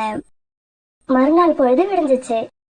வீட்டை விட்டு வெளியில வந்த காலுக்காகத்தோட குடும்பம் தங்களோட வீடு இப்ப பழைய வீடா மாறி போயிருக்கிறத பார்த்துட்டு மறுபடியும் அதிர்ச்சி ஆனாங்க. கோரி, இதெல்லாம் எப்படி நடக்குதுன்னு எனக்கு எதுவுமே புரியல. காலுக்காக இப்படி சொல்லிட்டு இருக்கும்போது காலுக்காக வேலை செய்யற ஆபீஸ்ல இருந்து ஒரு பறவை அங்க வந்தது. காலு, நீங்க வேலை சரியா செய்யாம ஆபீஸ் நேரத்துல அடிக்கடி ஆபீஸ விட்டு வெளியே போனதால உங்களை கம்பெனி நிர்வாகம் வேலையை விட்டு எடுத்துருச்சு. இப்படி சொல்லிட்டு அந்த பறவை அங்க இருந்து பறந்து போயிடுச்சு. காலுஜி, வீட்டுல அந்த பொருள் எல்லாம் திருட்டு போயிடுச்சு. நாம குடியிருந்த வீடும் இப்படி குடிசை மாதிரி மாறி போய் நிக்குது. இந்த நிலைமையில உங்களுக்கு வேலையும் போயிடுச்சு. அம்மா அம்மா, எனக்கு ரொம்ப பசிக்குது. பர்கர் வாங்க காசு கொடுங்க. டேய் ஜக்கு, நம்ம வீட்டுல இப்ப பணமும் இல்ல, பசிக்கு சாப்பிடறதுக்கு பழைய சோறும் இல்ல. இந்த நிலைமையில உனக்கு பர்கர் கேக்குதா? காலுஜி, கையில இருந்த பணமும் போயிடுச்சு, வேலையும் போயிடுச்சு. இப்ப நம்ம சாப்பாட்டுக்கு என்ன பண்றது? கோரி, நம்ம வீட்டுல 2 கோடாரி இருக்கிறத மறந்துட்டியா? இதுக்கப்புறம் நாம 2 பேரும் விறகு வெட்டி வித்து பணம் சம்பாதிச்சாதான் 3 வேளையும் சாப்பிடலாம். டேய் ஜக்கு, பசிய பொறுத்துக்கிட்டே இரு. அம்மாவும் அப்பாவும் போய் பணம் சம்பாதிச்சுக்கிட்டு வந்து சாப்பாடு வாங்கி தரோம். இப்படி சொல்லிட்டு காலுக்காகவும் கோரிக்காகவும் கோடாரி எடுத்துக்கிட்டு மரம் வெட்டுறதுக்காக காட்டுக்குள்ள பறந்து போனாங்க. பிறகு பசிய பொறுத்துக்க முடியாத ஜக்குவும் அங்கிருந்து பறந்து போனான். இப்படி போனப்ப குக்குத்தோனோட வீட்டு வாசல்ல ஒரு சுட்ட சோளத்தை வச்சு சாப்பிட்டுட்டு இருக்கத பார்த்துட்டு உடனே அங்க போனான். குக்கு குக்கு, எனக்கு ரொம்ப பசிக்குது. தயவு செஞ்சு நீ சாப்பிடுற சோளத்துல எனக்கு பாதி கொடு. என்னது, உனக்கு சோளம் வேணுமா? இங்க பாரு ஜக்கு, இந்த சோளத்தை சாப்பிட்டு முடிச்சதுக்கு அப்புறம் நான் கீழே போடுற சக்கைய கூட உனக்கு கொடுக்க மாட்டேன். நீ கெட்ட எண்ணம் உள்ளவன், மத்தவங்களோட பசிய புரிஞ்சிக்காதவன். இங்க பாரு குக்கு, நேத்து ராத்திரி எங்க வீட்டுல இருந்த பணம் பொருள் எல்லாமே திருட போயிடுச்சு. யாரு திருடிக்கிட்டு போனாங்கன்னே தெரியல. கையில இருந்த எல்லா பொருளும் போனதுக்கு அப்புறம் தான் ஒவ்வொரு பொருளோட மதிப்பும் எனக்கு தெரியுது. பிறகு அன்னையில இருந்து காலுக்காகவும் கோரிக்காகவும் ஜக்கு இவங்க 3 பேரோட நடவடிக்கையும் அடியோட மாறிடுச்சு. காலுக்காகவும் கோரிக்காகவும் உழைச்சி சம்பாரிச்சு எடுத்துட்டு வர பணத்தை சிக்கனமா செலவு பண்ணி தங்களுடைய செலவுக்கு போக மீதி உள்ள பணத்தை சேர்த்து வைக்க ஆரம்பிச்சாங்க. ஜக்கும் இப்போ முன்ன மாதிரி இல்ல, ரொம்ப மாறிட்டான். எந்த உணவு பொருளையும் வீணாக்குறது இல்ல. அப்புறம் பசி வந்தா நம்ம கஷ்டப்படுற மாதிரிதான் மத்த பறவைகளும் கஷ்டப்படுவாங்க அப்படிங்கறத உணர ஆரம்பிச்சான். அதனால இப்ப எல்லாம் பசியில இருக்கிற பறவைகளை பார்த்தா தான் கிட்ட இருக்கிற உணவை அவங்களுக்கும் கொடுத்துட்டு சாப்பிட ஆரம்பிச்சான். இதையெல்லாம் பார்த்துட்டு மனசு திருப்தியான அந்த வனதேவதை அவங்க கிட்ட இருந்து எடுத்த எல்லா பொருளையும் திருப்பி கொடுத்தது. அவங்க குடியிருந்த வீட்டையும் பழையபடி மாத்திருச்சு. அழுஜி, என்ன இது ஆச்சரியமா இருக்கு. இதெல்லாம் எப்படி நடக்குது? நம்ம கிட்ட இருந்து போன பொருள் எல்லாமே திரும்பி வந்துடுச்சு. இதுல ஆச்சரியப்படுறதுக்கு ஒண்ணும் இல்ல கோரி. அலட்சியம், ஊதாரித்தனம், அடுத்தவங்களுக்கு உதவி செய்யாத மனப்பான்மை இதெல்லாம் நம்ம கிட்ட இருந்ததால சந்தோஷமான வாழ்க்கை நம்மளை விட்டு போயிருந்தது. இப்ப அந்த தீய குணங்கள் எல்லாம் நம்மளை விட்டு போனதால நமக்கு மறுபடியும் சந்தோஷமான வாழ்க்கை கிடைச்சிருக்கு. உணவு தேட போன ரீட்டாக்கிளிக்கு ஒரு சின்ன ரொட்டி துண்டு கிடைச்சது. உடனே ரீட்டாக்கிளி அந்த ரொட்டி துண்டு எடுத்துக்கிட்டு தன்னோட வீட்டுக்கு திரும்பி வந்துகிட்டு இருந்தது. ரீட்டாக்கிளி இப்படி ரொட்டி துண்டு எடுத்துட்டு போறத காலுக்காகவும் கோரிக்காகவும் பாத்துக்கிட்டே இருந்தாங்க. காலுஜி, சீக்கிரமா ரீட்டாய்கிளி பின்னாடியே போய் அந்த ரொட்டி துண்டை எப்படியாவது வாங்கிக்கிட்டு வாங்க. கோரி இப்படி சொன்ன உடனே காலுக்காக ரீட்டாக்கிளி வீட்டுக்கு போச்சு. ரீட்டா, நானும் என் மனைவியும் எதுவும் சாப்பிடாம பட்னியா இருக்கிறோம். அதனால இந்த ரொட்டி துண்டை எங்க கிட்ட கொடு. காலு, நீயும் உன் மனைவியும் உணவு தேட போகாம சோம்பேறியா வீட்லயே இருந்துகிட்டு இப்படி மத்தவங்க கிட்ட வந்து உணவு கேட்கறதுக்கு வெக்கமா இல்ல? போங்க, போய் சுயமா உணவு தேடி சாப்பிடுங்க. இங்க பாரு ரீட்டா, நான் உங்ககிட்ட அட்வைஸ் கேட்கறதுக்காக வரல, ரொட்டி துண்டை வாங்கிக்கிட்டு போறதுக்கு தான் வந்தேன். நான் தான் கொடுக்க முடியாதுன்னு சொல்றேன்ல, போய் இங்க இருந்து. நீ குடுக்கலன்னு சொல்லிட்டா இந்த ரொட்டி துண்டை இப்படியே விட்டுட்டு போயிடுவேன்னு நினைச்சியா? இந்த காலுகிட்ட அதுதான் நடக்காது. இப்படி சொன்ன காலுக்காகவும் அந்த ரொட்டி துண்டை எடுத்துக்கிட்டு அங்கிருந்து பறந்து போயிடுச்சு. ரீட்டாக்கிளி கொஞ்ச தூரம் காலுக்காகத்தை விரட்டிக்கிட்டே வந்தது. இருந்தாலும் காலுக்காக வேகமா பறந்து போனதால ரீட்டாக்கிளியால பின்தொடர்ந்து போக முடியல. இந்த காகங்கள் ரொம்பவும் மோசமா நடந்துக்கிறாங்க. அடுத்தவங்களோட உணவை தட்டி பறிச்சு சாப்பிடறதுக்கு இவங்களுக்கு எப்படிதான் மனசு வருதுன்னு தெரியல. காலுஜி, நீங்க போய் கேட்ட உடனே ரீட்டாக்கிளி இந்த ரொட்டிய குடுத்துடுச்சா? கோரி, நாம கேட்ட உடனே அவங்க கொடுத்துட்டா நமக்கு ஏன் கெட்ட பேர் வருது? அவங்க கொடுக்காததாலதான் நாம வலுக்கட்டாயமா வாங்கிக்கிட்டு வரோம். உடனே இந்த காட்டுல உள்ள பறவைகள் எல்லாம் நம்மள பத்தி தப்பு தப்பா பேச ஆரம்பிச்சிடுறாங்க. இப்படி பேசிக்கிட்ட காகங்கள் 2 பேரும் பிறகு அந்த ரொட்டியை சாப்பிட்டு முடிச்சாங்க. மறுநாள் சோனா குருவி தன்னுடைய குழந்தைங்களுக்காக ரொம்பவும் கஷ்டப்பட்டு தேடி திராட்சை பழத்தை கண்டுபிடிச்சது. அப்பாடா, இந்த செடியில ஒரு கொத்து திராட்சை இருக்கு. என்னோட குழந்தைங்களுக்கு திராட்சை பழம்னா ரொம்ப பிடிக்கும். இப்படி நினைச்சு சோனா குருவி பிறகு அந்த திராட்சை பழத்தை எடுத்துக்கிட்டு தன்னுடைய வீட்டை நோக்கி பறந்து போச்சு. இத பார்த்த காலுக்காகவும் அந்த திராட்சை பழத்தை சோனா குருவி கிட்ட இருந்து பிடுங்கிறதுக்காக சோனா குருவி பின்னாலேயே பறந்து போச்சு. இருந்தாலும் வேகமா பறந்து போன சோனா குருவி தன்னுடைய வீட்டு வாசலுக்கு போய் சேர்ந்துடுச்சு. சோனா, இந்த திராட்சை பழத்தை என்கிட்ட கொடு. நீ வழக்கமா சாப்பிடுற மாதிரி வீட்டுல உள்ள காஞ்ச தானியங்களை சாப்பிடு. காலண்ணா, இந்த திராட்சை பழத்தை நான் என் குழந்தைங்களுக்காக எடுத்துட்டு வந்திருக்கேன். தயவு செய்து இது கேட்காதீங்க. சரி சரி, இதுக்கப்புறம் இந்த திராட்சை பழத்தை நான் கேட்க மாட்டேன். ஏன்னா உன்னை கேட்காமலே எடுத்துக்கிட்டு போக போறேன். இப்படி சொன்ன காலுக்காகவும் பிறகு அந்த திராட்சை பழத்தை தூக்கிட்டு தன்னோட வீடு நோக்கி பறந்து போச்சு. காலுக்காகவும் இப்படி திராட்சை பழத்தை எடுத்துட்டு போன உடனே சோனா குருவிக்கு அழுக வந்துருச்சு. என்னோட குழந்தைங்க அம்மா எப்ப வருவாங்கன்னு வீட்டுக்குள்ள காத்திருக்காங்க. மனசாட்சியே இல்லாத இந்த காகம் என்னோட குழந்தைங்க உணவை இப்படி திருட்டு போகுது. இதை இப்படியே விடக்கூடாது. இப்படி நினைச்சு சோனா குருவி உடனே புறாவை பக்கம் பறந்து போச்சு. சோனா குருவி புறா இருக்கிற இடத்துக்கு போறப்ப ரீட்டாக்கிளியும் அங்க இருந்தது. அங்க போன சோனா குருவி நடந்தது எல்லாத்தையும் அவங்க 2 பேருக்கிட்டையும் அழுதுகிட்டே சொல்லுச்சு. நேத்து என்னோட உணவை பிடுங்கிக்கிட்டு போன அந்த காகம் இன்னைக்கு சோனா குருவியோட உணவை பிடுங்கிக்கிட்டு போயிருக்கு. இதை இப்படியே விடக்கூடாது. விட்டா அந்த காகங்களுக்கு துணிச்சல் அதிகமாயிடும். சோனா, நாளைக்கு நீ உணவை எடுத்துக்கிட்டு வீட்டுக்கு திரும்புறப்ப நாங்க உன் வீட்டுக்கு பக்கத்துல மறைஞ்சு இருக்கிறோம். 2 நாளா ருசி கண்ட அந்த காகம் நாளைக்கு எப்படியும் உன் வீட்டுக்கு வரும். அந்த சமயத்துல அதுக்கு சரியான தண்டனை கொடுத்தாகணும்.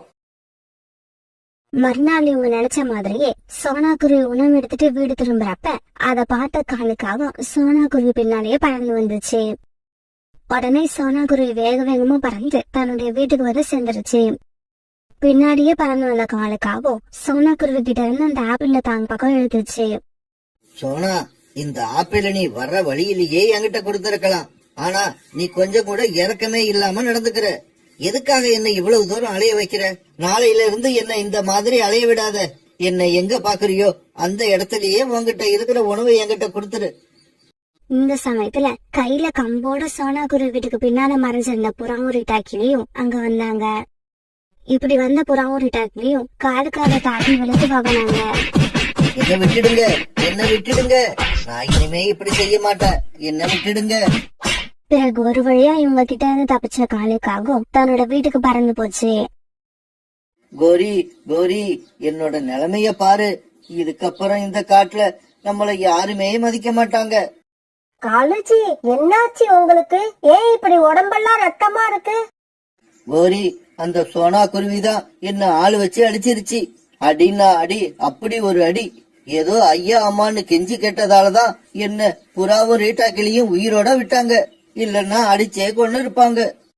தன்னோட கணவர் இப்படி அடிபட்டு காயத்தோட வந்திருக்கத பார்த்த கோரிக்காகத்தோட கண்ணென்னா கோபத்துல சிவந்து போச்சு. என்னோட கணவர் அடிச்சவங்க யாரா இருந்தாலும் அவங்கள சும்மா விட மாட்டேன். பழிக்கு பழி வாங்குவேன். இப்படி சொன்ன கோரிக்காகவும் உடனே தன்னோட தம்பிகளை பார்க்க பறந்து போச்சு. டேய் தம்பிகளா, நடக்க கூடாதது நடந்துடுச்சு.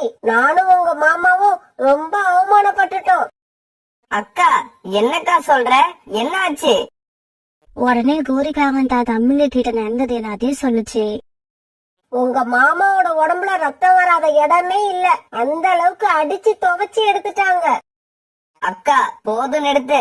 இதுக்கப்புறம் நீ ஒரு வார்த்தை கூட பேச வேண்டாம். டேய் தம்பிங்களா, அக்கா சொன்னதை கேட்டீங்களா? உடனே கிளம்புங்க. அக்கா கூடவே போய் அந்த குருவி, புறா, கிளி இவங்க 3 பேருக்கும் தகுந்த தண்டனையை கொடுத்துட்டு வருவோம். இப்படி பேசிக்கிட்ட கோரிக்காகத்தோட தம்பிகள் 3 பேரும் கோரிக்காகத்தோட காட்டுக்கு பறந்து வந்தாங்க. இப்படி வந்தவங்க புறாவையும் ரீட்டாக்கிலையும் பார்த்த உடனே அவங்க மேல பாஞ்சு அவங்கள அடிக்க ஆரம்பிச்சாங்க.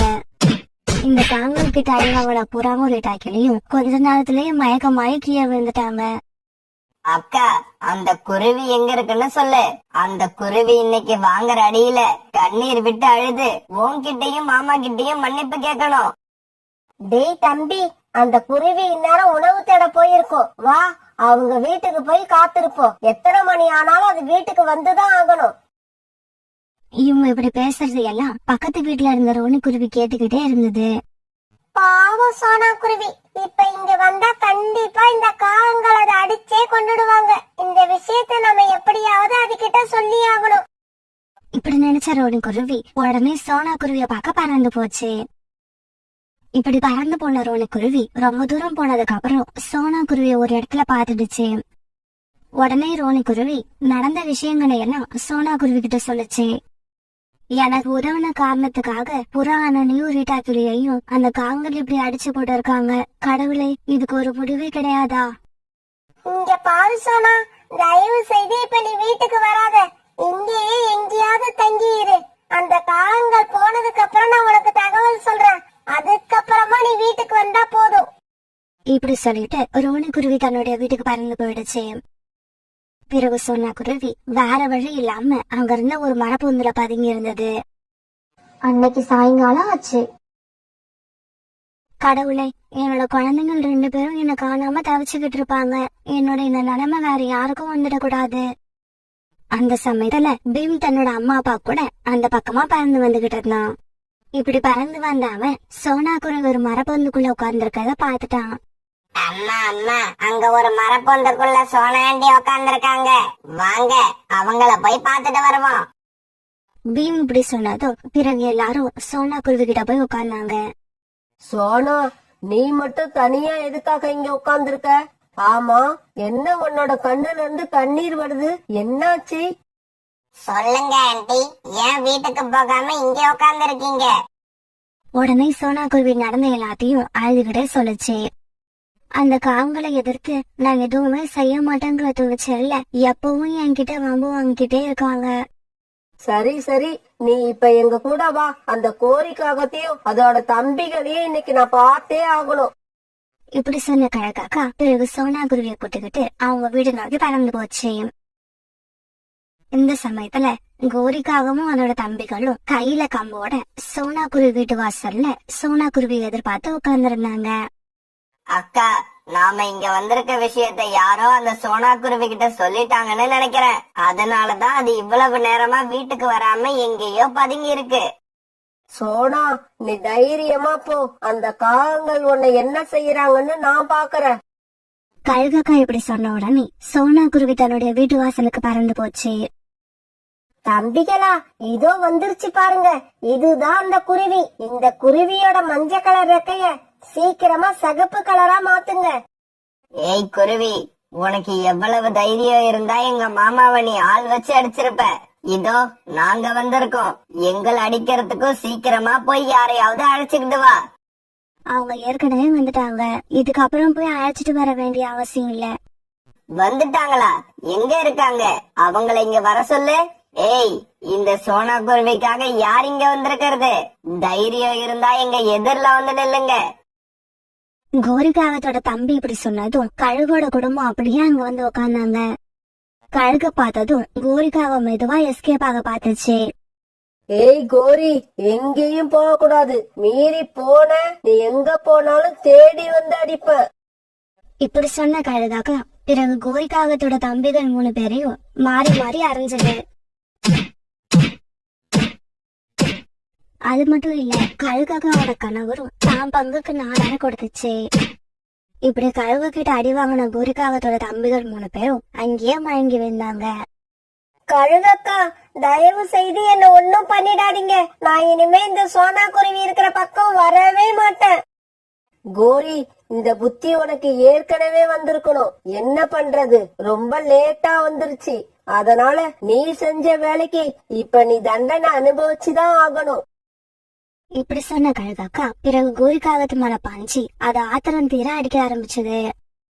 இப்படி ரொம்ப நேரம் அடிச்சதுக்கு அப்புறம் காகங்கள் 4 பேரையும் அங்க இருந்த ஒரு மரத்துல கழுகாக்கா தலைக்கையே கட்டி போட்டுச்சு. இங்க பாருங்க, உங்க 4 பேருக்கும் உயிர் வேணும்னா சோனா குருவி கிட்ட இனிமே வம்பு வச்சுக்க மாட்டோம்னு நாளைக்கு காலையில வரைக்கும் சொல்லிக்கிட்டே இருக்கணும். ஆமா, காலையில நானும் என்னோட அம்மாவும் வந்து பாப்போம். அது வரைக்கும் சொல்லிக்கிட்டு இருந்தீங்கன்னா நீங்க உயிர் தப்பிக்கலாம். இப்படி சொன்ன கழுகாக்காவோட குடும்பம் பிறகு அங்க இருந்து பறந்து போயிடுச்சு. மறுநாள் பொழுது விடிஞ்சிச்சு. நாங்க இனிமே சோனா குருவி கிட்ட வம்பு வச்சுக்க மாட்டோம். நாங்க இனிமே சோனா குருவி கிட்ட வம்பு வச்சுக்க மாட்டோம்.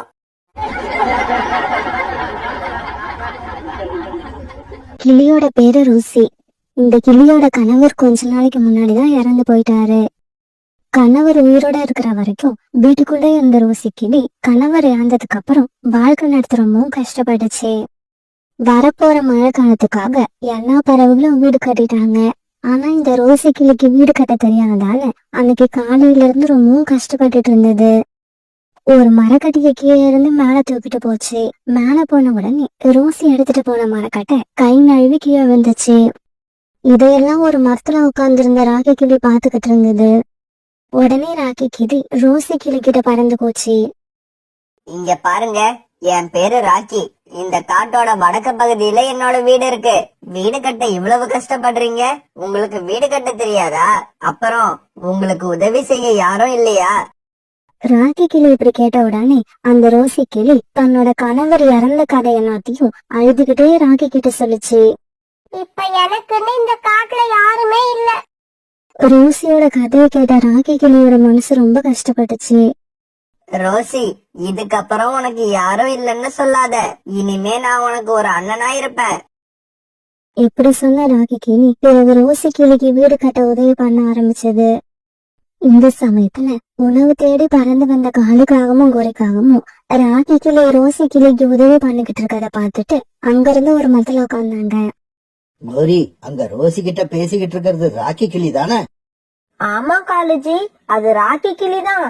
ஆனா ராக்கி இப்படி ரோசி கிட்ட பேசிக்கிட்டு இருக்கிறது ரீட்டாவுக்கு தெரியுமான்னு தான் தெரியல. ரீட்டா கிளிக்கு தெரிஞ்சா நமக்கு என்ன, தெரியலன்னா நமக்கு என்ன? வா, நாம உணவு தேடுற வேலையை பாப்போம். காலுஜி, இந்த விஷயத்த போய் ரீட்டா கிட்ட சொல்றதுதான் எனக்கு இப்ப முக்கியமான வேலை. இதை விட முக்கியமான வேலை வேற எதுவுமே இல்ல. இப்படி சொன்ன கோரிக்காகும் பிறகு காலுக்காயத்தை கூப்பிட்டுக்கிட்டு ரீட்டா கிளி வீட்டுக்கு பறந்து போச்சு. ரீட்டா, ஒரு விஷயத்த உன்கிட்ட சொல்லணும். ஆனா எப்படி சொல்றதுன்னு தான் தெரியல. கோரி, நீ ஏன் இப்படி பதட்டமா இருக்க? எதுவா இருந்தாலும் சொல்லு.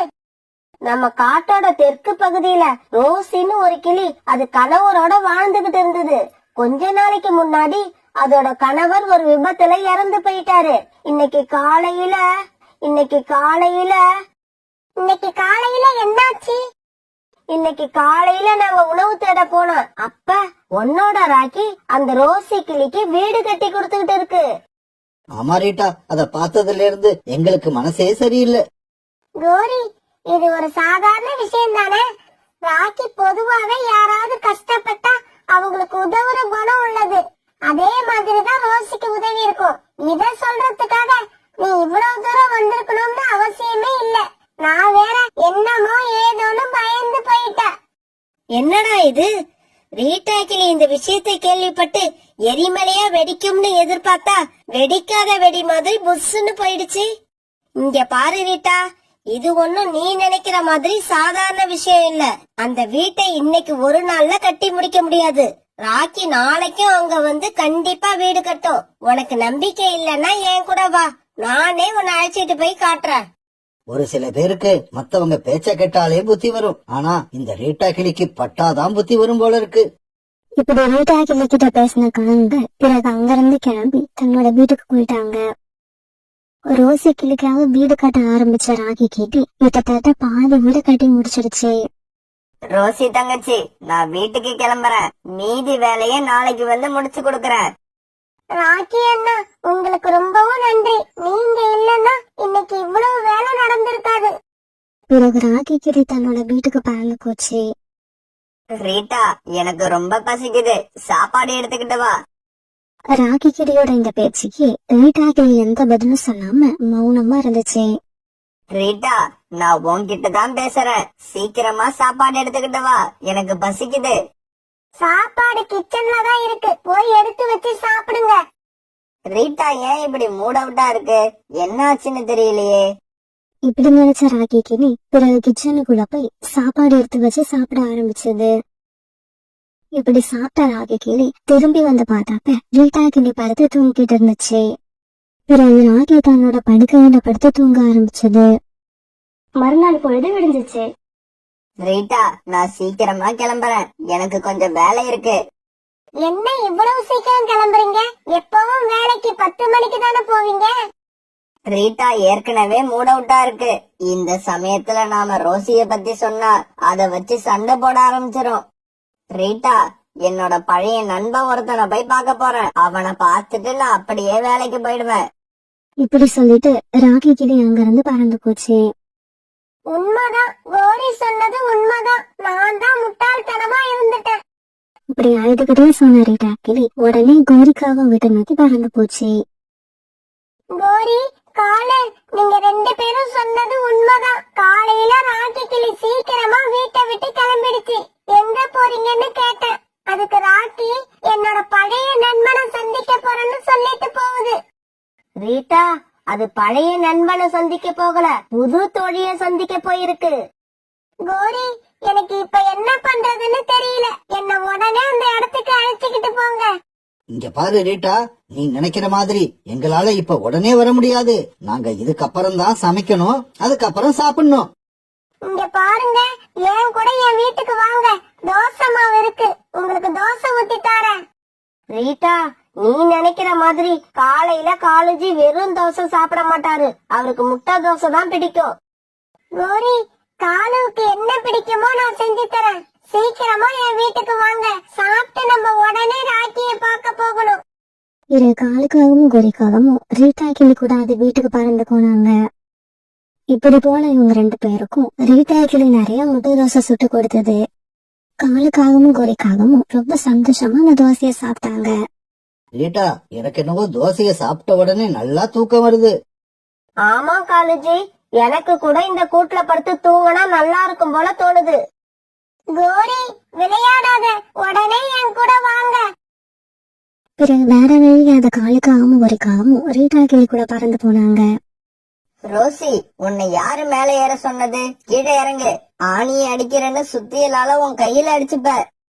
ராக்கி இப்படி சொன்ன உடனே ரோசி கிளி வீட்டு மேல இருந்து கீழே இறங்கிச்சு. உடனே ராக்கி கிளி மேல போச்சு. இங்க பாரு ரோசி, ஆணி அடிக்கிறப்ப இந்த மாதிரி அடிக்கணும். அப்பதான் நம்ம கையில அடிபடாது. பாரு ரிட்டா, பாரு, உன்னோட அன்பு கணவர் ராக்கி ரோசிக்கு வீடு கட்டி கொடுத்துக்கிட்டு இருக்கு. அந்த அரிய காட்சிய பாரு. போதும் போதும், இதுக்கு மேல நான் எதையும் பார்க்க விரும்பல. தயவு செய்து வாங்க, இந்த இடத்தை விட்டு போயிடுவோம். இப்படி அழுதுகிட்டே சொன்ன ரீட்டா கிளி பிறகு தன்னோட வீட்டுக்கு பறந்து போச்சு. காலு, கோரி, ராக்கிய பத்தின உண்மையை எனக்கு தெரியப்படுத்தினவங்க 2 பேருக்கும் ரொம்ப நன்றி. நான் இதுக்கப்புறம் இந்த வீட்ல இருக்க மாட்டேன். இன்னைக்கே எங்க அம்மா வீட்டுக்கு கிளம்புறேன். என்னது, அம்மா வீட்டுக்கு கிளம்புறியா?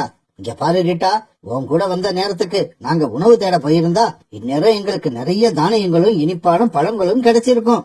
ஆனா நீ என்னடான்னா எங்களை பத்தி கவலைப்படாம நீ பாட்டுக்கு உங்க அம்மா வீட்டுக்கு போறன்னு சொல்ற. காலு, வீட்ல இருக்கிற தோசை மாவு எல்லாத்தையும் உங்ககிட்ட கொடுத்துட்டு போறேன். நீங்க வீட்டுக்கு போய் தோசை சுட்டு சாப்பிடுங்க. தோசை மாவு எங்க வேணாலும் வாங்கிக்கலாம், ஆனா முட்டை கிடைக்கிறது தான் கஷ்டம். உங்களுக்கு முட்டை தானே வேணும், அதையும் கொடுத்துட்டு போறேன். ஏற்கனவே குழப்பத்துல இருக்கிற என்ன நீங்களும் கஷ்டப்படுத்தாதீங்க. இப்படி சொன்ன ரீட்டா கிளி பிறகு தோசை மாவையும் முட்டையும் எடுத்து கொடுக்க அதை வாங்கிட்ட காலுக்காகவும் கோரிக்காகவும் சந்தோஷமா வீட்டுக்கு போனாங்க. ராக்கி கிளி வீடு கட்டி முடிக்க அன்னைக்கு சாயங்காலம் ஆயிடுச்சு. ரோசி, நான் கிளம்புறேன். உன்னோட அண்ணி என்னை எதிர்பார்த்துக்கிட்டு இருப்பா. சரி அண்ணா, நீங்க கிளம்புங்க. அண்ணிய பார்க்க நானும் ஒரு நாள் உங்க வீட்டுக்கு வரேன். நீ என்னைக்கு வரேன்னு சொல்லு, நானே வந்து உன்னை என்னோட வீட்டுக்கு அழைச்சுக்கிட்டு போறேன். இப்படி சொன்ன ராக்கி கிளி பிறகு தன்னோட வீட்டுக்கு பறந்து போச்சு. ராக்கி கிளி இப்படி தன்னோட வீட்டுக்கு போனப்ப ரீட்டா கிளி பெட்டி படுக்கையெல்லாம் கட்டிக்கிட்டு அம்மா வீட்டுக்கு கிளம்ப தயாரா இருந்தது. என்ன ரீட்டா, பேக் எல்லாம் எடுத்து தயாரா வச்சிருக்க? எங்க கிளம்பிட்ட? நான் எங்க போனா உங்களுக்கு என்ன? நீங்க போய் ரோசி கிளிக்கு வீடு கட்டி கொடுக்கிற வேலைய பாருங்க. உங்களுக்கு அதுதானே முக்கியம். ரீட்டா, ரோசி பாவம் வீடு கட்ட தெரியாம தவிச்சுக்கிட்டு இருந்தது. அதனாலதான் அதுக்கு உதவி பண்ணனேன். நானும் இப்ப அதேதான் சொல்றேன். ரோசி பாவம் தவிச்சுக்கிட்டு இருக்கு. நீங்க அது கூடவே இருந்து அதுக்கு உதவி பண்ணுங்க. நான் எங்க அம்மா வீட்டுக்கு போறேன். இங்க பாரு ரீட்டா, சின்ன விஷயத்த பெரிய விஷயமாக்காத. உன்னோட மனசை யாரோ குழப்பிருக்காங்கன்னு நினைக்கிறேன். என் மனசை யாரும் குழப்பல. நான் தெளிவாதான் இருக்கேன். இப்படி சொல்ல ரீட்டா கிளி அங்க இருந்து பறந்து போச்சு. ரீட்டா, ரீட்டா, நான் சொல்றத கேளு. ஆனா ரீட்டா கிளி நிக்கவே இல்ல, தன்னோட அம்மா வீட்டுக்கு பறந்து போயிடுச்சு. ரீட்டா கிளி இப்படி பறந்து போறத ஒரு மரக்கிளையில உட்கார்ந்து இருந்த சோனா குருவி பாத்துருச்சு. ரீட்டா இந்த நேரத்துல பேக் எடுத்துட்டு எங்க போகுது? எங்க போனாலும் என்கிட்ட சொல்லிட்டு போறா ரீட்டா, இன்னைக்கு ஏன் என்கிட்ட சொல்லல? இந்த சமயத்துல காலுக்காகவும் கோரிக்காகவும் வீட்டுல முட்டை தோசை சாப்பிட்டுக்கிட்டு இருந்தாங்க. கோரி, ரீட்டா கிளி தோசை மாவுல இருந்து இவ்வளவு அருமையா தோசை வருது, அது எப்படி? காலுஜி, நீங்க இப்படி எல்லாம் கேப்பீங்கன்னு தெரிஞ்சுதான் நான் உங்களை வெளியில சாப்பிட விடாம வச்சிருந்தேன். அது சரி கோரி, ரீட்டா கிளி இப்ப அவங்க அம்மா வீட்டுக்கு போயிடுச்சு. இதுக்கப்புறம் நமக்கு சாப்பாடு?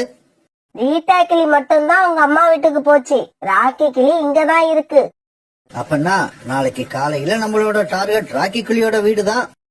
மறுநாள் பொழுது விடிஞ்சிச்சு. மறுநாள் காலையில ராக்கி கிளி எழுந்திருக்கிறதுக்கு முன்னாடியே காங்கள் 2 பேரும் அதோட வீட்டுக்கு போய் கதவை தட்ட ஆரம்பிச்சாங்க. காலு, கோரி, என்ன நீங்க 2 பேரும் இவ்வளவு காலையில வந்திருக்கீங்க? இங்க பாரு ராக்கி, இதெல்லாம் வெளியில நின்னு பேசுற விஷயம் இல்ல. வீட்டுக்குள்ள போ, உன்கிட்ட நிறைய பேசணும். இப்படி சொன்ன காங்கள் 2 பேரும் பிறகு ராக்கி கிளி வீட்டுக்குள்ள போனாங்க. ராக்கி, நேத்து சாயங்காலமா அவங்க அம்மா வீட்டுக்கு போய்கிட்டு இருந்த ரீட்டா கிட்ட பேசணும். அப்பதான் எங்களுக்கு நடந்த விஷயம் எல்லாம் தெரிய வந்துச்சு. ராக்கி, உன்ன மாதிரி ஒரு ஒழுக்கமான ஒரு கிளிய பாக்குறது ரொம்ப கஷ்டம். ரீட்டா கிளி இப்படி நடந்துக்கும்னு நான் நினைக்கவே இல்ல. ஆமா, அத கேள்விப்பட்டதுல இருந்து எங்களுக்கு மனசே சரியில்லை. காலேஜி, உங்களுக்கு ஒரு விஷயம் தெரியுமா? இந்த ரீட்டா கிளி ராக்கிய நிம்மதியாவே விடாது. எப்பவும் சந்தேகப்பட்டு சண்டை போட்டுக்கிட்டே இருக்கும். கோரி, நீங்க இப்படி பேசுறது என்னோட மனசுக்கு ஆறுதலா இருக்கு. என்ன நடந்துச்சுன்னு நான் முழுசா சொல்றேன், கேளுங்க. கோரி, எனக்கு வயிறு ரொம்ப பசிக்குது. வா, வீட்டுக்கு போய் சாப்பிட்டுட்டு வந்து அப்புறமா ராக்கியோட கதையை கேட்போம். காலேஜி, என்ன இந்த சமயத்துல இப்படி பண்றீங்க? நிம்மதியா எதையாவது பேச விடுறீங்களா? ராக்கி, உன் வீட்டுல ஏதாவது சாப்பிட இருக்கா? இருந்தா எடுத்து கொடு. எது எப்படி போனாலும் காலேஜுக்கு நேரத்துக்கு கரெக்டா சாப்பிடணும். அவரால பசி தாங்க முடியாது. கோரி இப்படி சொன்ன உடனே வீட்டுக்குள்ள போன ராக்கி கிளி ஒரு தட்டுல சப்பாத்தியும் குருமாவும் வச்சு எடுத்துட்டு வந்துச்சு. என்ன ராக்கி, அவருக்கு மட்டும் எடுத்துக்கிட்டு வர? நான் சாப்பிடாம அவர் என்னைக்குமே சாப்பிட்டது கிடையாது. உடனே ராக்கி மறுபடியும் கிச்சனுக்குள்ள போய் கோரிக்காகத்துக்கு ஒரு பிளேட் கொண்டு வந்துச்சு. பிறகு இவங்க 2 பேரும் அந்த சப்பாத்தியை சாப்பிட்டு முடிச்சாங்க. ராக்கி, ரீட்டாவோட சமையலை விட உன் சமையல் பிரமாதமா இருக்கு. பிறகு ராக்கி கிட்ட நடந்த கதை எல்லாத்தையும் காங்கல் கிட்ட சொல்லி முடிச்சது. இங்க பாரு ராக்கி, இப்படி ஒரு மனைவி உன் பக்கத்துல இருக்கிறத விட இல்லாம இருக்கிறதே நல்லது. உனக்கு எப்பெல்லாம் யார்கிட்டயாவது பேசணும் போல தோணுதோ எங்க கிட்ட சொல்லு. நாங்க 2 பேரும் இங்க வந்துடுறோம். நாம சாப்பிட்டுக்கிட்டே பேச ஆரம்பிக்கலாம். இவங்க இப்படி பேசிக்கிட்டு இருக்கும் போது சோனா குருவி அங்க வந்துருச்சு. சோனா குருவிய பார்த்த காலுக்காகவும் கோரிக்காகத்தோட காதுல இப்படி பேச ஆரம்பிச்சது. கோரி, சோனா குருவி வந்துருச்சு. இதுக்கப்புறம் நாம இங்க இருக்க கூடாது. உடனே இடத்த காலி பண்ணணும். பிறகு காலுக்காகவும் கோரிக்காகவும் அங்க இருந்து பறந்து தங்களுடைய வீட்டுக்கு போனாங்க. பிறகு வீட்டுக்கு வந்த சோனா குருவி கிட்ட ராக்கி கிளி நடந்தது எல்லாத்தையும் சொல்லுச்சு. இங்க பாரு சோனா, என்ன பத்தி உனக்கு நல்லா தெரியும். என் மேல எந்த தப்பும் இல்ல. தப்பெல்லாம் ரீட்டா மேலதான். இந்த சமயத்துல புறாவும் அங்க வந்தது. ராக்கி, நீ செஞ்சதெல்லாம் சரியில்லை. 1000 தான் இருந்தாலும் நீ ரீட்டாவை வீட்டை விட்டு வெளியில அனுப்பியிருக்க கூடாது. புறாண்ணா, ரீட்டாவை ராக்கி அண்ணன் வெளியில அனுப்பல, அதுவாதான் போயிருக்கு. இப்படி சொன்ன சோனா குருவி பிறகு நடந்தது எல்லாத்தையும் தெளிவா புறா கிட்ட எடுத்து சொல்லுச்சு. ரீட்டா அப்படி ஒன்னும் அவசரப்பட்டு முடிவெடுக்காது. அதோட மனசை யாரோ குழப்பிருக்கணும். ராக்கி, வீட்ல நீ மட்டும்தான் இருக்க. ஆனா இங்க 2 பிளேட் இருக்கு. அதுவா?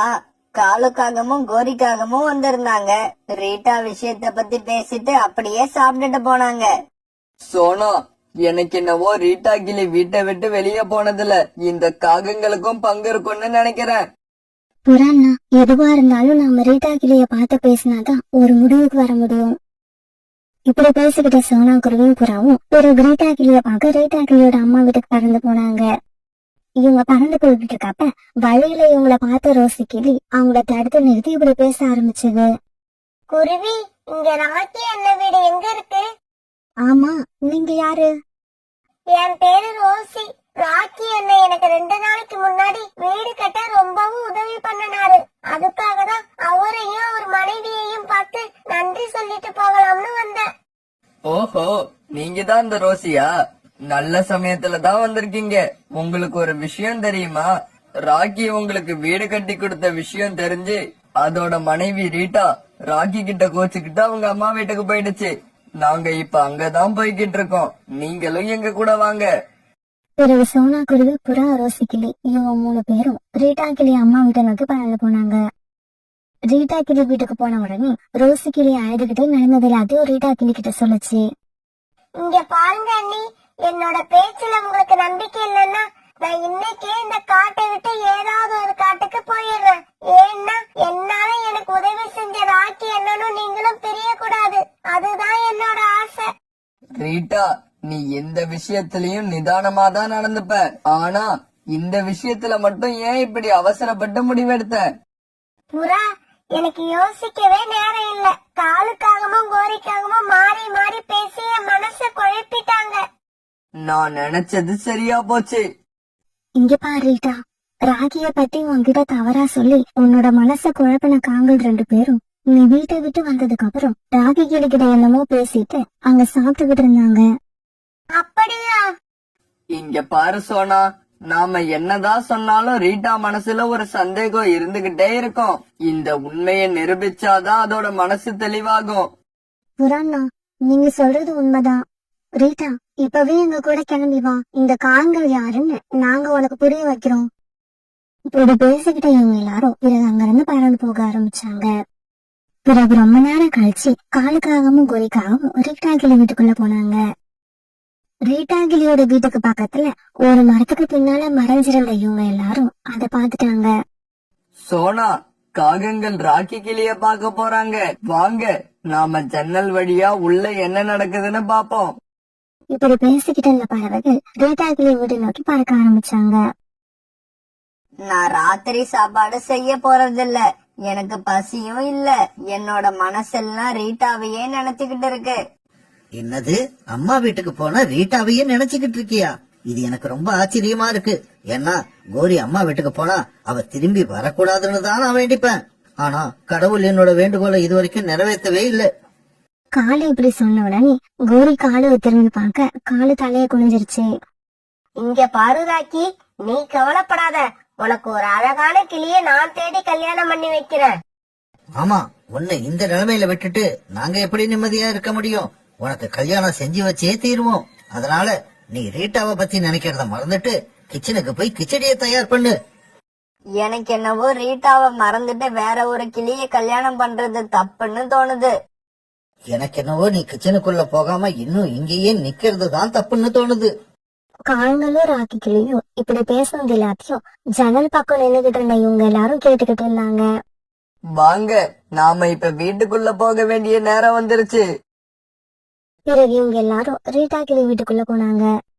காகங்களே, ஒத்துமையா இருக்கிற ஒரு குடும்பத்தை பிரிக்க நினைக்கிறீங்களே, உங்களுக்கு வெக்கமா இல்ல? இந்த காங்கள் 2 பேரும் அவங்க வயிறு நிரப்புறதுக்காக எதை வேணாலும் பண்ணுவாங்க. ராக்கி, என்ன மன்னிச்சிடுங்க. இந்த காகங்களோட பேச்சை கேட்டு நான் அவசரப்பட்டு உங்களை தப்பா நினைச்சிட்டேன். டேய் காலு, பிரிஞ்ச குடும்பம் ஒண்ணு சேர்ந்துருச்சு. இதுக்கப்புறம் இங்க இருக்கிறது ஆபத்து. கோரி, நீ இவங்க கூட பேசிக்கிட்டு இரு. நான் இப்ப வந்துடுறேன். காலுஜி, என்ன தனியா விட்டுட்டு எங்கேயும் போகாதீங்க. ராக்கி, இன்னும் ஏன் பாத்துக்கிட்டு இருக்க? இந்த காகங்களுக்கு என்ன கொடுக்கணுமோ அதை கொடுத்து அவங்கள சீக்கிரமா வீட்டுக்கு அனுப்பி வைப்போம். பிறகு ராக்கி கிளி, புறா, ரீட்டா கிளி, சிங்கக்குருவி இவங்க எல்லாரும் சேர்ந்து காங்கள் அடிக்க ஆரம்பிச்சாங்க. குழந்தைங்க 2 பேரும் தூங்கிட்டாங்க. கிச்சனை சுத்தம் பண்ணிட்டு வந்து நாமளும் தூங்கலாம். சோனா குருவி இப்படி நினைச்சுக்கிட்டு இருக்கப்ப குழந்தைகள் 2 பேரும் கண் விழிச்சு அம்மாவை பார்த்தாங்க. அம்மா, மாமா நாளைக்கு காலையில எத்தனை மணிக்கு வருவாங்க? இங்க பாருடா, நீங்க 2 பேரும் தூங்கி இருப்பீங்கன்னு நினைச்சேன். ஆனா 2 பேரும் முடிச்சிருக்கீங்கன்னு இப்பதான் தெரியுது. அம்மா, சாதாரண நாளா இருந்தா நாங்க தூங்கி இருப்போம். ஆனா நாளைக்கு மாமா வராங்கல்ல, அதை நினைச்சாலே இப்ப தூக்கம் வர மாட்டேங்குது. இங்க பாருங்க, நீங்க இப்ப சீக்கிரமா தூங்கினாதான் நாளைக்கு உங்க மாமா வரப்ப நீங்க முடிச்சிருப்பீங்க. இல்லைன்னா உங்க மாமா வர சமயத்துல நீங்க தூங்கிட்டு தான் இருப்பீங்க. மாமா வர்றப்ப நாங்க முழிச்சிருக்கணும். இதோ இப்பவே தூங்குறோம். பிறகு குழந்தைகள் 2 பேரும் கண்ணை மூடிட்டு அப்படியே தூங்க ஆரம்பிச்சாங்க. மறுநாள் பொழுது விடிஞ்சிச்சு. காலையில சீக்கிரமா கண் வச்ச சோனா குருவி வீட்டுக்கு வர தன்னோட அண்ணனுக்காக பாயாசம் செய்ய ஆரம்பிச்சது. இவனோட கணவர் இறந்தப்ப வந்துட்டு போனான்னு அதுக்கப்புறம் இந்த பக்கம் வரவே இல்ல. கொஞ்சம் வருஷம் கழிச்சு இப்பதான் வராங்க. அண்ணனுக்கு பாயாசம்னா ரொம்ப பிடிக்கும். நான் பாயாசம் செஞ்சு வச்சிருக்கத பார்த்தா அண்ணன் ரொம்ப சந்தோஷப்படுவாங்க. இப்படி எல்லாம் யோசிச்சுட்டு தன்னோட அண்ணன் வருவதற்காக சோனா குருவி ரொம்ப ஆவியோட எதிர்பார்த்துக்கிட்டு இருந்தது. பிறகு ரொம்ப நேரம் கழிச்சு சோனா குருவியோட அண்ணன் தன்னோட தங்கச்சி வீட்டுக்கு வந்தாரு.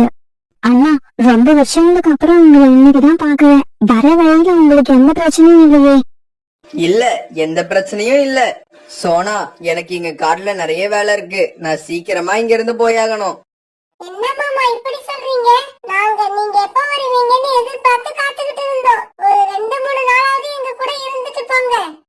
ஆமா மாமா, நான் வேற என்னோட நண்பர்கள் கிட்ட எல்லாம் என்னோட மாமா வராங்கன்னு சொல்லிட்டேன். இன்னைக்கு சாயங்காலம் அவங்க எல்லாம் உங்களை பாக்கிறதுக்காக நம்ம வீட்டுக்கு வருவாங்க. குழந்தைங்களா, நான் அடுத்த தடவை வர்றப்ப உங்க அத்தையை அழைச்சுக்கிட்டு வந்து கண்டிப்பா 2 நாள் தங்கிட்டு போவேன். இப்படி சொன்ன சோனா குருவியோட அண்ணன் பிறகு தன்னுடைய பேக்ல இருந்து ஒரு காகிதத்தை எடுத்தாரு. சோனா, இந்த பேப்பர்ல உன் ரேகைய வச்சு கொடு. இது ரொம்ப அவசியம். அண்ணா, இது என்ன பேப்பர்? அதுல என்ன எழுதி இருக்கு? இது வேற ஒண்ணும் இல்ல சோனா, நம்ம அப்பா பேர்ல இருக்க சொத்தை சரி பங்கா பிரிச்சு நம்ம 2 பேரும் ஆளுக்கு பாதியா எடுத்துக்கலாம்னு முடிவு பண்ணிட்டேன். அப்படி செய்யறதுக்கு உன்னோட சம்மதமும் தேவைப்படுது. அண்ணா, நீ எது செஞ்சாலும் அதுக்கு நான் சம்மதிப்பேன். இப்ப எங்க ரேகை வைப்பேன்னு சொல்லு, உடனே வச்சு தரேன். இப்படி சொல்லி சோனா குருவி பிறகு அந்த காகிதத்தை வாங்கி கொஞ்சம் கூட யோசிக்காம அந்த காகிதத்துல என்ன எழுதியிருக்குன்னு படிச்சும் பார்க்காம அதுல தன்னோட ரேகைய வச்சு அண்ணன் கிட்ட கொடுத்துச்சு. அம்மா, எந்த பேப்பர்லயும் அதுல என்ன இருக்குன்னு படிச்சு பார்க்காம கையெழுத்து போடக்கூடாதுன்னு எங்க டீச்சர் சொல்லியிருக்காங்க. அதனால அந்த பேப்பரை வாங்கி என்ன எழுதி இருக்குன்னு படிச்சு பாருங்க. பியூட்டி, நீ இந்த மாதிரி பேசக்கூடாது. நாங்க பெரியவங்க பேசிக்கிட்டு இருக்கப்ப இப்படி குறுக்க பேசுறது தப்பு. இவங்க அண்ணன் மேல எனக்கு நம்பிக்கை இருக்கு, அதனாலதான் அந்த காகிதத்துல நான் ரேகை வச்சு தரேன். பிறகு சோனா குருவியோட அண்ணன் தான் வந்த வேலை முடிஞ்சதும் அங்க இருந்து கிளம்ப தயாராயிட்டாரு. சரி சோனா, நான் கிளம்புறேன், எனக்கு நிறைய வேலை இருக்கு. அண்ணா, உங்களுக்காக நான் பாயாசம் பண்ணி வச்சிருக்கேன், அதை மட்டும் சாப்பிட்டுட்டு போங்க. இல்ல சோனா, நான் இன்னொரு நாள் வந்து சாப்பிட்டுக்கிறேன். நான் போற வழியில என்னோட நண்பன் ஒருத்தனை வேற பாக்கணும். இப்படி சொன்ன சோனா குருவியோட அண்ணன் பிறகு அங்கிருந்து பறந்து போயிட்டாரு. அம்மா, மாமா எப்படியும் ஒரு நாளாவது நம்ம வீட்ல இருப்பாங்கன்னு நினைச்சேன். ஆனா உடனே கிளம்பிட்டாங்க. அந்த பேப்பர்ல கையெழுத்து வாங்கறதுக்காக மட்டும்தான் அவர் இங்க வந்திருக்காரு. மத்தபடி அவரு நம்மள பார்க்க வரல. பியூட்டி இப்படி வாயால சொன்னதுதான் சோனா குருவும் தன்னோட மனசுல நினைச்சுக்கிட்டு இருந்தது. அதனால அது எதுவும் பேசாம மௌனமாவே இருந்துச்சு. என்னங்க, உங்க தங்கச்சி என்ன சொன்னாங்க? ரேகை வச்சு கொடுத்தாங்களா? இவ்வளவு தூரம் போயிட்டு வேலையை முடிக்காம வருவானா? சோனா பிரிச்சு என்ன ஏதுன்னு படிச்சு பார்க்காமலேயே அந்த பேப்பர்ல ரேகை வச்சிருச்சு. இதுக்கப்புறம் எங்க அப்பாவோட எல்லா சொத்தும் எனக்கு மட்டும்தான். இப்ப நமக்கு பணம் தேவைப்படுறதால நம்ம வீட்டுக்கும் பக்கத்துல இருக்க நிலத்தை வித்துருவோம். மேற்கு பக்கம் இருக்கிற நிலத்தை நாம விவசாயம் பண்றதுக்கு வச்சுப்போம். காலுஜி, நம்ம பையன் ஜக்கு நகரத்துல வேலை பார்த்துக்கிட்டு இருக்கும்போது நாம மட்டும் எதுக்காக இந்த காட்டுல தனியா இருக்கணும்? பேசாம இங்க இருக்கிற எல்லாத்தையும் வித்துட்டு நாமளும் ஜக்கு கூடவே நகரத்துக்கு போயிடலாம். கோரி, நானும் அதை பத்தி தான் யோசிச்சுக்கிட்டு இருக்கேன். நாம சோனா குருவிக்கு ஒரு வீட்டை வாடகைக்கு விட்டுருக்கோம். அந்த வீட்டை சோனா குருவியே வாங்கணும்னு நினைச்சா அதுகிட்டே வித்துடுவோம். இல்லன்னா அது காலி பண்ணிக்கிட்டோம். நாம அந்த வீட்டை வேற யார்கிட்டயாவது வித்துருவோம். இந்த விஷயத்தை என்கிட்ட சொன்னா பத்தாது, உடனே போய் சோனா குருவி கிட்ட சொல்லிடுங்க. கோரிக்காவை இப்படி சொன்ன உடனே அந்த விஷயத்த சொல்றதுக்காக காலுக்காக சோனா குருவி வீட்டுக்கு போச்சு. இப்படி போற வழியில ஒரு இடத்துல சோனா குருவி உட்கார்ந்து இருக்கிறத பார்த்துட்டு காலுக்காக அது கிட்ட போச்சு. சோனா, நானும் கோரியும் இந்த காட்டை விட்டு எங்க பையன் ஜக்கு வேலை பார்க்கிற நகரத்துக்கே போறதா முடிவு பண்ணிட்டோம். அங்க போறதுக்கு முன்னாடி இங்க உள்ள சொத்துக்களை வித்துடலாம்னு ஐடியா பண்ணிருக்கோம். அந்த வீட்டை நீயே வாங்கிக்கிட்டீங்கன்னா எங்களுக்கு ரொம்ப திருப்தியா இருக்கும். ஏன்னா இவ்வளவு நாள் அந்த வீட்டுல நீயே இருந்துட்ட. இப்ப உன்னை காலி பண்ண சொல்லிட்டு அந்த வீட்டை யாரோ ஒருத்தர்கிட்ட விக்கிறதுல எங்களுக்கு இஷ்டம் இல்லை.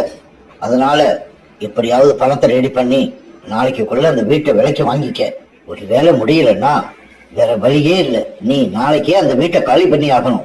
இப்படி சொல்லிட்டு காலுக்காக அங்க இருந்து பறந்து போயிடுச்சு. காலுக்காக தொடங்கின பேச்ச கேட்ட சோனா குருவிக்கு இப்ப குழப்பம் வந்துருச்சு. அந்த குழப்பத்தோடவே தன்னோட வீட்டுக்கு பறந்து போச்சு. வீட்டுக்கு போன சோனா குருவி தன்னோட குழந்தைங்க கிட்ட இந்த விஷயத்த சொல்லுச்சு. நம்ம கிட்ட பணம் இருந்தா இந்த வீட்டை விலைக்கு வாங்கி இங்கேயே இருக்கலாம். ஆனா நம்ம கிட்ட பணம் இல்ல, என்ன பண்றது? அதனால நம்ம இந்த வீட்டை காலி பண்ணிட்டு வேற வீட்டுக்கு தான் குடி போய் ஆகணும். அம்மா, எனக்கு இந்த வீடு தான் பிடிச்சிருக்கு. நான் இந்த வீட்டை விட்டு வர மாட்டேன். அதுவும் இல்லாம என்னோட நண்பர்கள் எல்லாரும் இங்க பக்கத்துல இருக்கிறாங்க. நம்ம வேற வீட்டுக்கு போயிட்டோம்னா அவங்கள பார்க்க முடியாது. அம்மா, குக்குவை பார்க்க பாவமா இருக்கு. நீங்க ஏதாவது பண்ணி இந்த வீட்டை வாங்கறதுக்கு முயற்சி பண்ணுங்கம்மா. குழந்தையோட இந்த பேச்சை கேட்ட சோனா குருவி பிறகு தன்னுடைய அண்ணன் வீட்டுக்கு போய் உதவி கேட்கறதா முடிவு பண்ணிடுச்சு. சரி, நாளைக்கு நாம எல்லாரும் உங்க மாமா வீட்டுக்கு போவோம். அங்க உங்க தாத்தாவுக்கு சொந்தமான நிலம் இருக்கு. அதுல எனக்கு சேர வேண்டிய பாகத்தை விட்டு அந்த பணத்தை எடுத்துட்டு வந்து இந்த வீட்டை விலைக்கு வாங்குவோம். பிறகு மறுநாள் சோனா குருவி குழந்தைங்களை கூப்பிட்டுக்கிட்டு தன்னோட அண்ணன் வீட்டுக்கு பறந்து போச்சு. வேற வழியில சோனா குருவி ஒரு இனிப்பு பண்டங்கள் விற்கிற கடையில தன்னோட குழந்தைங்களுக்கு ஸ்வீட் வாங்கி கொடுத்துச்சு. பிறகு தன்னோட அண்ணனுக்கு கொஞ்சம் ஸ்வீட் வாங்கிட்டு மறுபடியும் பறந்து போக ஆரம்பிச்சாங்க. இப்படி போனவங்க சீக்கிரமாவே சோனா குருவியோட அண்ணன் வீட்டுக்கு போய் சேர்ந்துட்டாங்க. என்ன சொன்னா திடீர்னு வந்து நிக்கிற? ஏதாவது முக்கியமான விஷயமா? ஆமா அண்ணி, அண்ணன் கிட்ட ஒரு முக்கியமான விஷயமா பேசணும், அதுக்காக தான் வந்தேன். உங்க அண்ணன் இப்ப வர நேரம். நான் டீ போட்டு எடுத்துக்கிட்டு வரேன், சாப்பிடுங்க. அதுக்குள்ள உங்க அண்ணன் வந்துருவாரு. பசங்களா, நீங்க 2 பேரும் வீட்டுக்கு பக்கத்துல இருக்கிற நம்ம வயல்ல போய் விளையாடுங்க. மாமா வந்த உடனே நான் வந்து உங்களை அழைச்சிட்டு வரேன். சோனா, நம்ம வீட்டுக்கும் பக்கத்துல இருக்கிற வயல் இப்ப நம்மளோடது கிடையாது. அத விற்பனை பண்ணியாச்சு. என்னது, இந்த வயலை வித்துட்டீங்களா? வீட்டுக்கு வந்தப்ப கூட அண்ணன் இத பத்தி என்கிட்ட எதுவுமே சொல்லல. அப்பாவுக்கு சொந்தமான நிலத்தை என்ன கேட்காம அண்ணன் எப்படி விற்க முடியும்? உங்க அண்ணன் இப்ப வந்துருவாரு. இந்த கேள்வியெல்லாம் உங்க அண்ணன் கிட்டயே கேட்டுக்கோ. சோனா குருவியோட அண்ணன் இப்படி சொல்ற சமயத்துல அவங்க அண்ணனும் வீட்டுக்குள்ள வந்துட்டாரு. என்னங்க, நம்ம வீட்டுக்கும் பக்கத்துல இருக்கிற நாட்டை வித்தத பத்தி உங்க தங்கச்சி கேக்குறாங்க. அது என்னன்னு உங்களுக்கு விளக்கமா சொல்லுங்க. ஆமா சோனா, இந்த நிலத்தை வித்தாச்சு. எனக்கு கொஞ்சம் பணம் தேவைப்பட்டது, அதனால இந்த நிலத்தை வித்துட்டேன். அண்ணா, உனக்கே தெரியும், என்னோட கணவர் இறந்ததுக்கு அப்புறம் நான் வாடகை வீட்டுலதான் குடியிருக்கேன். ஆனா இப்ப ஹவுஸ் ஓனர் வந்து அந்த வீட்டை விற்க போறதா சொல்லிட்டாங்க. அதனால எனக்கு சேர வேண்டிய பங்கை வித்து அந்த வீட்டை வாங்கலாம்னு முடிவு பண்ணி நான் இங்க வந்தேன். அப்பாவோட சொத்துல உனக்கு சேர வேண்டிய பங்குன்னு எதுவும் கிடையாது. அப்பாவோட சொத்துல எனக்கு எதுவும் தேவையில்ல. எல்லாத்தையும் நீயே எடுத்து கண்ணு எழுதிருந்த பத்திரத்துல அன்னைக்கு உங்க வீட்டுக்கு வந்தப்ப ரேக வச்சு கொடுத்தியே, அத மறந்துட்டியா? தன்னோட அண்ணன் இப்படி சொன்னதை கேட்ட சோனா குருவிக்கு இப்ப பயங்கர அதிர்ச்சி ஆயிடுச்சு. அண்ணா, உங்க மேல அவங்க நம்பிக்கையாலதான் அன்னைக்கு நீ சொன்ன உடனே அந்த பத்திரத்துல நான் ரேக வச்சு கொடுத்தேன். நீங்க இப்படி ஏமாத்துவீங்கன்னு நான் நினைக்கவே இல்ல. இங்க பாரு சோனா, இப்படி எல்லாம் பேசாத. அன்னைக்கு உங்க அண்ணன் வீட்டுக்கு வந்தப்ப நீயே இஷ்டப்பட்டுதான் அந்த பத்திரத்துல ரேக வச்சு கொடுத்திருக்க. உங்க அண்ணன் ஒண்ணு வலுக்கட்டாயப்படுத்தி அதுல ரேக வைக்க சொல்லல. கொக்கும் பியூட்டியும் நடந்தது எல்லாத்தையும் எதுவும் பேசாம பாத்துக்கிட்டு இருந்தாங்க. அவங்களால என்ன நடக்குதுன்னு எல்லாத்தையும் புரிஞ்சுக்க முடிஞ்சது. இங்க பாரு சோனா, உன்னோட கல்யாணத்துக்கு நானும் செலவு பண்ணிருக்கேன். அதையெல்லாம் நினைச்சு பாரு. அதையெல்லாம் நினைச்சு பாக்குற மனசு இருந்தா அவங்க எதுக்கு சொத்துல பங்கு கேட்டு இங்க வராங்க? இந்த காலத்துல அண்ணன் தம்பி எல்லாம் முக்கியம் இல்லைங்க, சொத்து தான் முக்கியம். சோனா, இப்பவும் சொல்றேன், நான் உன்னை ஏமாத்தல. உன் கல்யாணத்துக்கு நான் எழுதி வச்ச செலவு கணக்கு அப்படியே இருக்கு. வேணும்னா எடுத்துக்கிட்டு வரேன், அத பாரு. அத பார்த்தன்னா சொத்துல பங்கு கேட்டு வந்தது எவ்வளவு பெரிய தப்புன்னு நீயே புரிஞ்சுப்ப. தன்னோட அண்ணனும் அண்ணியும் இப்படி எல்லாம் பேசினதை கேட்ட சோனா குருவிக்கு அதுக்கப்புறம் அந்த வீட்டுல ஒரு நிமிஷம் கூட இருக்கிறதுக்கு விருப்பம் இல்ல. குழந்தைங்களை கிளம்புங்க, இதுக்கப்புறம் இந்த வீட்டுல இருக்கிறதுக்கு நமக்கு எந்த உரிமையும் இல்ல. இப்படி சொல்ல சோனா குருவி பிறகு தன்னுடைய குழந்தைங்களை கொட்டுக்கிட்டு அந்த வீட்டை விட்டு பறந்து போயிடுச்சு. என்னங்க, நல்ல வேலை நம்ம முன்னாடியே உங்க தங்கச்சி கிட்ட கையெழுத்த வாங்கி அந்த நிலத்தை வித்துட்டோம். இல்லன்னா இந்நேரம் பாதி பங்கு உங்க தங்கச்சி கிட்ட கொடுக்க வேண்டி வந்திருக்கும். வீட்டுக்கு வந்த சோனா குருவி தன்னுடைய குழந்தைங்க கிட்ட இப்படி பேச ஆரம்பிச்சது. பியூட்டி, காகிதத்துல என்ன எழுதி இருக்குன்னு படிச்சு பார்க்காம கையெழுத்து போடுறது தப்புன்னு அன்னைக்கு நீ சொன்னப்ப எனக்கு புரியல. ஆனா இப்ப எங்க அண்ணன் எனக்கு நல்லா புரிய வச்சுட்டாரு. இப்படி சொன்ன சோனா குருவி கண்ணீர் விட்டு அழ ஆரம்பிச்சது.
காலுக்காகவும் பொறிக்காகவும் வெயிலோட கொடுமை தாங்காம நேர தேடி பறந்து போய்கிட்டு இருந்தாங்க.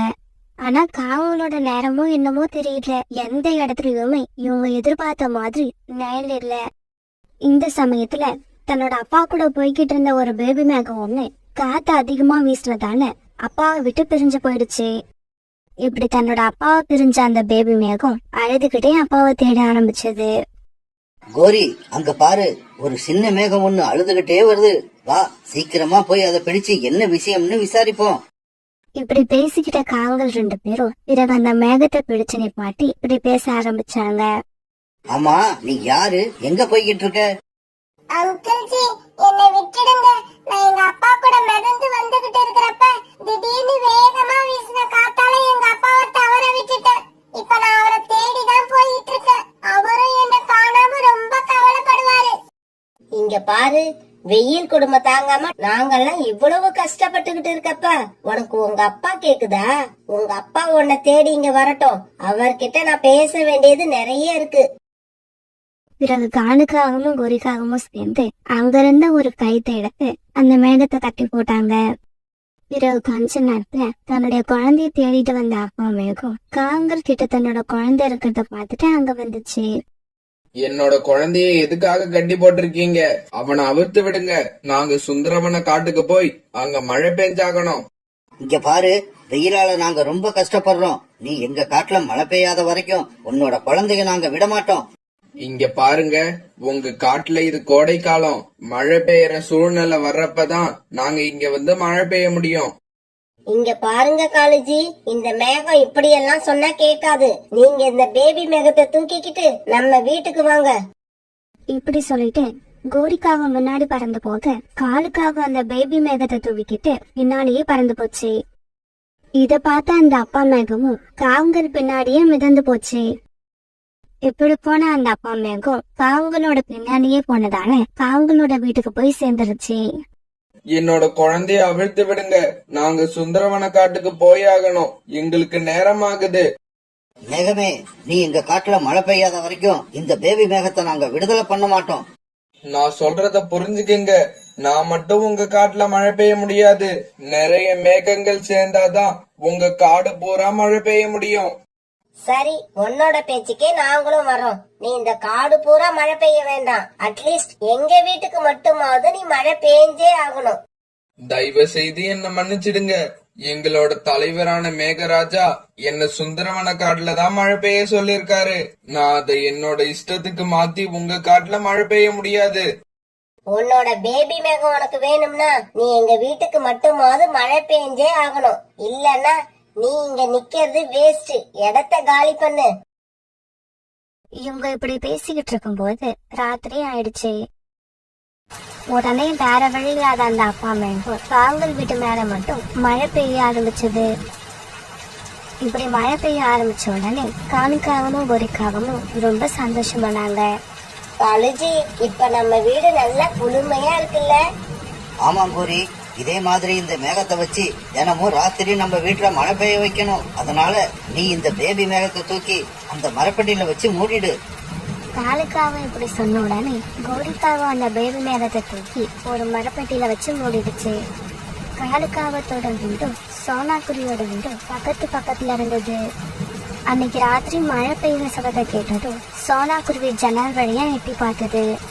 காலுக்காகத்தோட வீட்டு மேல மழை பெஞ்சுகிட்டு இருக்கத பார்த்த சோனாக்குருவி அந்த காடு பூரா மழை பெய்யறதா நினைச்சிருச்சு. இப்பாடா, பரவாயில்ல, இப்ப மழை பெய்ய ஆரம்பிக்குது. இதுக்கப்புறமாவது நம்ம வெயில் கொடுமையில இருந்து கொஞ்சம் கொஞ்சமா தப்பிக்கலாம். இப்படி நினைச்ச சோனாக்குருவி எனக்கு மறுபடியும் தன்னோட கூட்டில படுத்து தூங்க ஆரம்பிச்சது. மறுநாள் பொழுது விடிஞ்சிச்சு. வீட்டை விட்டு வெளியில வந்து பார்த்த சோனாக்குருவி எல்லா இடமும் காஞ்சு போய் இருக்கிறத பார்த்துட்டு அதிர்ச்சி ஆயிடுச்சு. என்ன இது, நேத்து ராத்திரி மழை பெஞ்சத நான் என் கண்ணால பார்த்தேன். ஆனா எங்கேயும் ஈரமே இல்ல. இது ரொம்ப ஆச்சரியமா இருக்கு. இப்படி சொன்ன சோனாக்குருவி அந்த சமயத்துல கோரிக்காவ வீட்டை பார்த்துடுச்சு. கோரிக்காவத்தோட வீடும் வீட்டை சுத்தியும் ராத்திரி மழை பெஞ்சதால ஈரமா இருந்தது. இத பார்த்து ஆச்சரியமான சோனாக்குருவி உடனே காவலோட வீட்டுக்கு பறந்து போச்சு. காலண்ணா, ராத்திரி மழை பெஞ்சது உண்மையா இல்லையா? மழை பெஞ்சது உண்மைதான். ஏன் உங்க வீட்டுல மழை பெய்யலையா? இல்ல, எங்க வீட்ல மழை பெய்யல, உங்க வீட்ல மட்டும்தான் மழை பெஞ்சு நனைஞ்சிருக்கு. இது எப்படி நடந்துச்சுன்னு தான் எனக்கு புரியல. சோனா, இது எப்படி நடந்ததுன்னு எங்களுக்கும் தெரியல. அது எப்படி வேணாலும் இருந்துட்டு போகட்டும். எங்க வீட்ல மழை பெஞ்சதால எங்களுக்கு சந்தோஷமா இருக்கு. உடனே சோனா குருவி சோகமா தன்னோட வீட்டுக்கு திரும்பி போயிடுச்சு. பிறகு கொஞ்ச நேரம் கழிச்சு அப்பா மேகம் தன்னோட பேபி மேகத்தை அழைச்சிட்டு போறதுக்காக காங்களோட வீட்டுக்கு மிதந்து வந்துச்சு.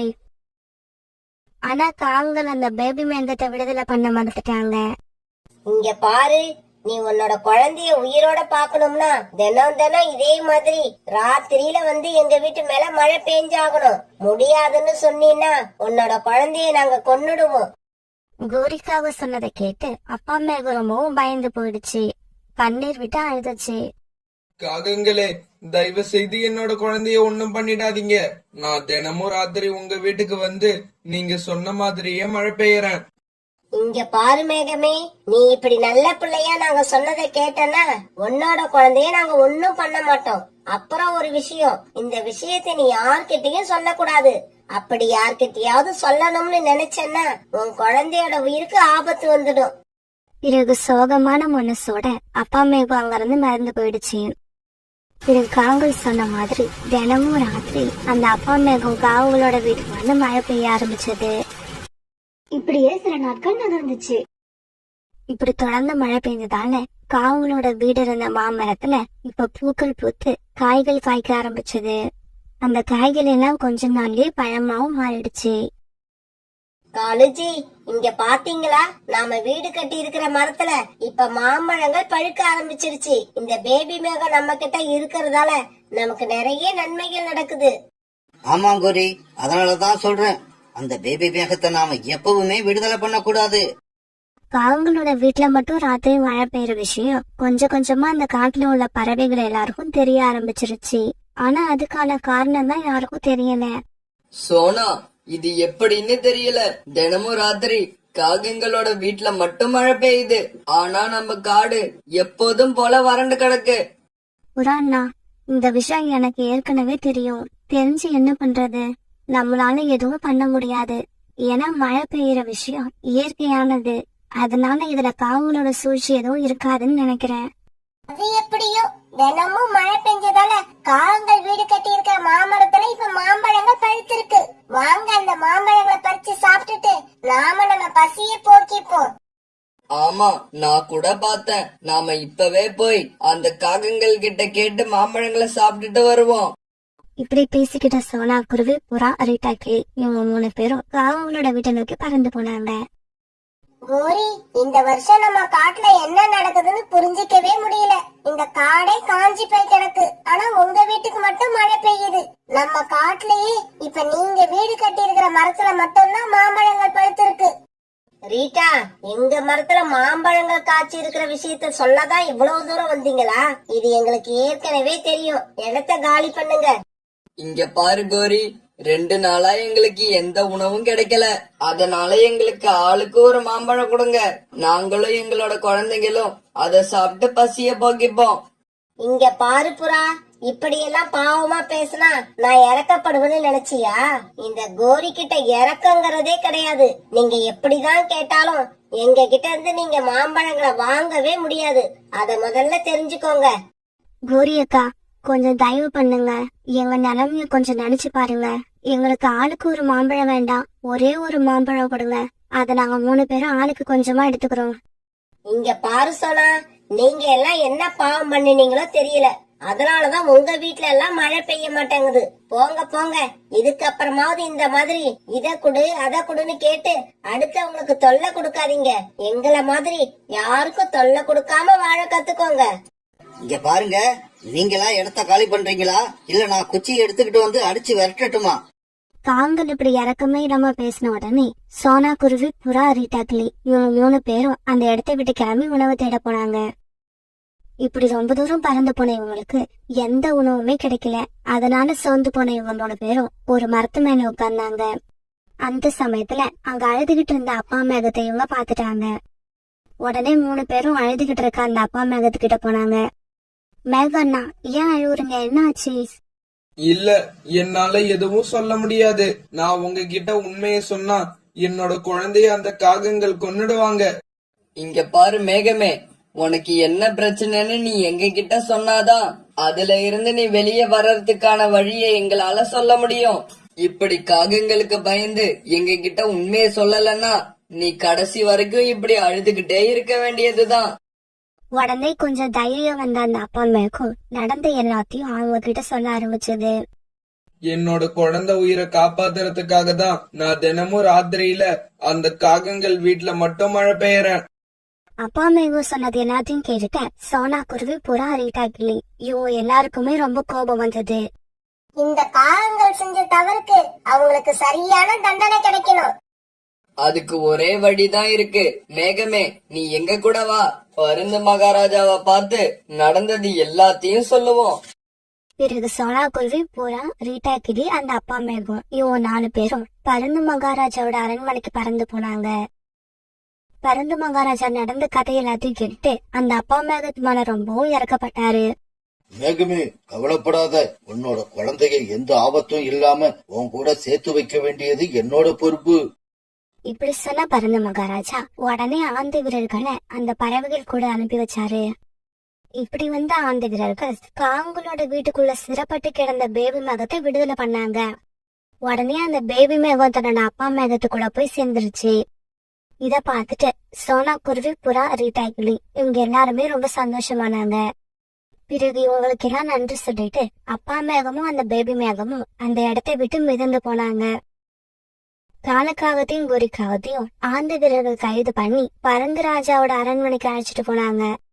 வீரர்களே, ஒரு அப்பா மேகத்தை ரொம்பவும் துன்புறுத்தி அது தினமும் தன்னோட வீட்டுல வந்து மழை பெய்ய வச்சு அதுல சந்தோஷமா இருந்த இந்த காகங்கள் 2 பேருக்கும் இந்த தடவை நான் வழக்கமா கொடுக்கிற ஜெயில் தண்டனைய கொடுக்க போறது கிடையாது.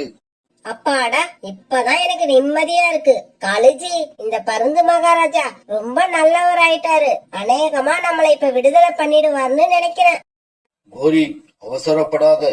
வீரர்களே, இந்த 2 காகங்களையும் பிடிச்சு கொண்டு போய் இந்த காட்டுலயே அதிகமா எந்த இடத்துல வெயில் அடிக்குதோ அந்த இடத்துல கட்டி போட்டு வைங்க. இவங்க மேல கொஞ்சம் கூட நிழலே படக்கூடாது.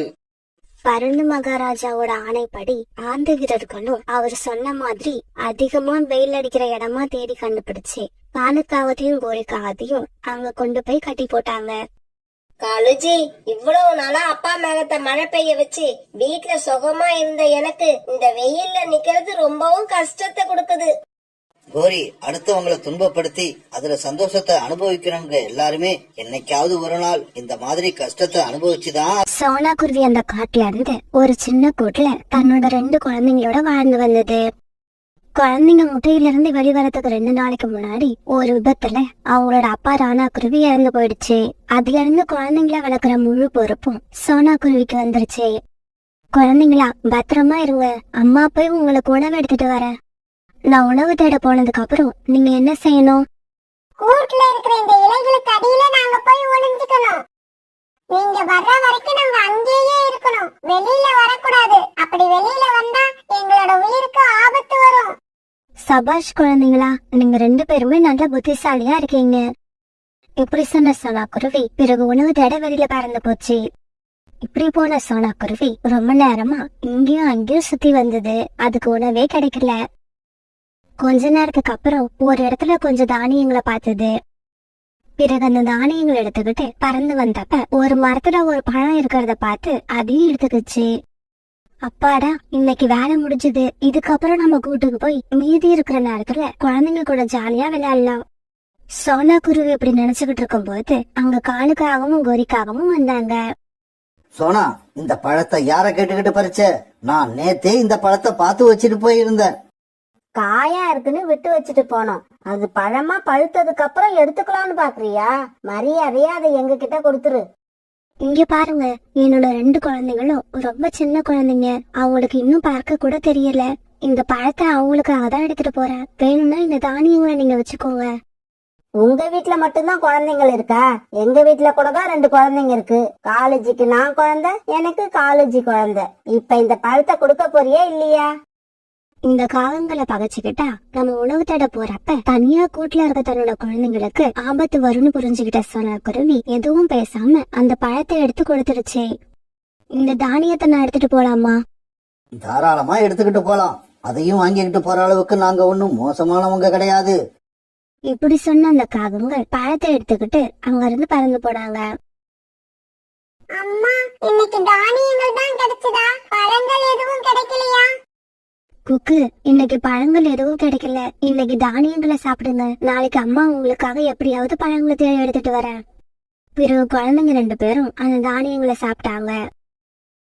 ஒரு நாள் சோனா குருவி உணவு தேடி ரொம்ப தூரம் போனதுக்கு அப்புறம் காத்து வேகமா வீச ஆரம்பிச்சது. சோனா குருவி நேரா பறக்கிறதுக்கு எவ்வளவு முயற்சி செஞ்சும் அதால முடியல. காத்து போற பக்கம் எல்லாம் சோனா குருவி அழுத்துக்கிட்டே போச்சு. தன்னோட கட்டுப்பாட்டுல இருந்த சோனா குருவி ரொம்பவும் உயரத்துல இருந்து தலை குப்புற கீழே விழுந்தது. இப்படி விழுந்ததால ஒரு பாறையில சோனா குருவியோட தலை அடிபட்டு அங்கேயே இறந்து போயிடுச்சு. பிறகு காத்து வீசுறது நின்னு போனதுக்கு அப்புறம் ரீட்டா கிளி அந்த பக்கமா பறந்து வந்தது. இப்படி வந்த ரீட்டா கிளி சோனா குருவி இறந்து கிடக்கத பார்த்த உடனே அதோட குழந்தைங்க கிட்ட போச்சு. குழந்தைங்களா, நீங்க கூட்டுல தானே இருக்கீங்க? அக்கா, இந்த குரல் அம்மாவோடது மாதிரி இல்ல. ரீட்டா ஆண்டின்னு நினைக்கிறேன். ரீட்டா ஆண்டி, நாங்க உள்ளதான் இருக்கோம். குழந்தைங்களா, உங்க அம்மா இறந்துட்டாங்க. இதுக்கப்புறம் அவங்க எப்பவுமே வரமாட்டாங்க. இறந்துட்டாங்களா? உங்க அப்பா இறந்து போறதா சொன்னாங்களே, அதே மாதிரியா? ஆமா, உங்க அம்மாவும் அப்பா கிட்ட போயிட்டாங்க. இதை கேட்டுட்டு குழந்தைங்க 2 பேரும் அழ ஆரம்பிச்சாங்க. ரீட்டா, சோனாவுக்கு நடந்தது நினைக்கும் போது ரொம்பவும் வருத்தமா இருக்கு.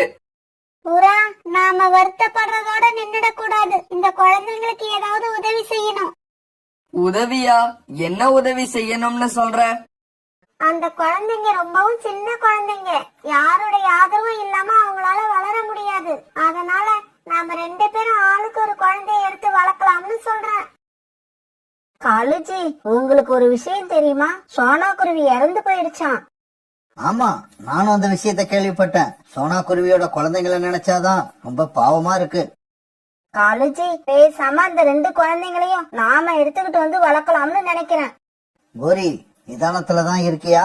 இந்த மாதிரி எண்ணமெல்லாம் நமக்கு வரவே கூடாது. நாமளே மத்தவங்க கிட்ட இருந்து திருடி சாப்பிடுறோம். இந்த நிலைமையில அந்த குழந்தைங்களோட உணவுக்கு என்ன பண்றது? காலுஜி, முதல்ல நான் எதுக்காக சொல்றேன்னு கேளுங்க. எனக்கு ஒண்ணும் சோனா குருவியோட குழந்தைங்க மேல பாசம் எல்லாம் கிடையாது. கொஞ்சம் யோசிச்சு பாருங்க. இன்னும் எவ்வளவு நாள் தான் நாமளே திருடி சாப்பிடுறது? அந்த குழந்தைங்களை எடுத்துக்கிட்டு வந்து கொஞ்சம் கஷ்டப்பட்டு வளர்த்துட்டோம்னா பிறகு அந்த தொழிலை அவங்களுக்கு கத்து கொடுத்து அவங்கள திருட வைப்போம். அதுக்கப்புறம் நீங்க ராஜா, நான் ராணி. கால் மேல கால் போட்டு வீட்டுல உட்காந்து சாப்பிட்டுக்கிட்டே காலத்தை ஓட்டலாம். கோரி, உன்னோட மூளைக்கு எதுவுமே ஈடாகாது. இப்பவே போய் சோனா குருவியோட குழந்தைங்களை தூக்கிக்கிட்டு வந்துடுறேன். காலுக்காக இப்படி போனப்ப குழந்தைங்களை தூக்கிட்டு போறதுக்காக அங்க புறாவும் ரீட்டா கிளியும் வந்திருந்தாங்க. ஆமா, நீங்க 2 பேரும் எதுக்காக இங்க வந்திருக்கீங்க?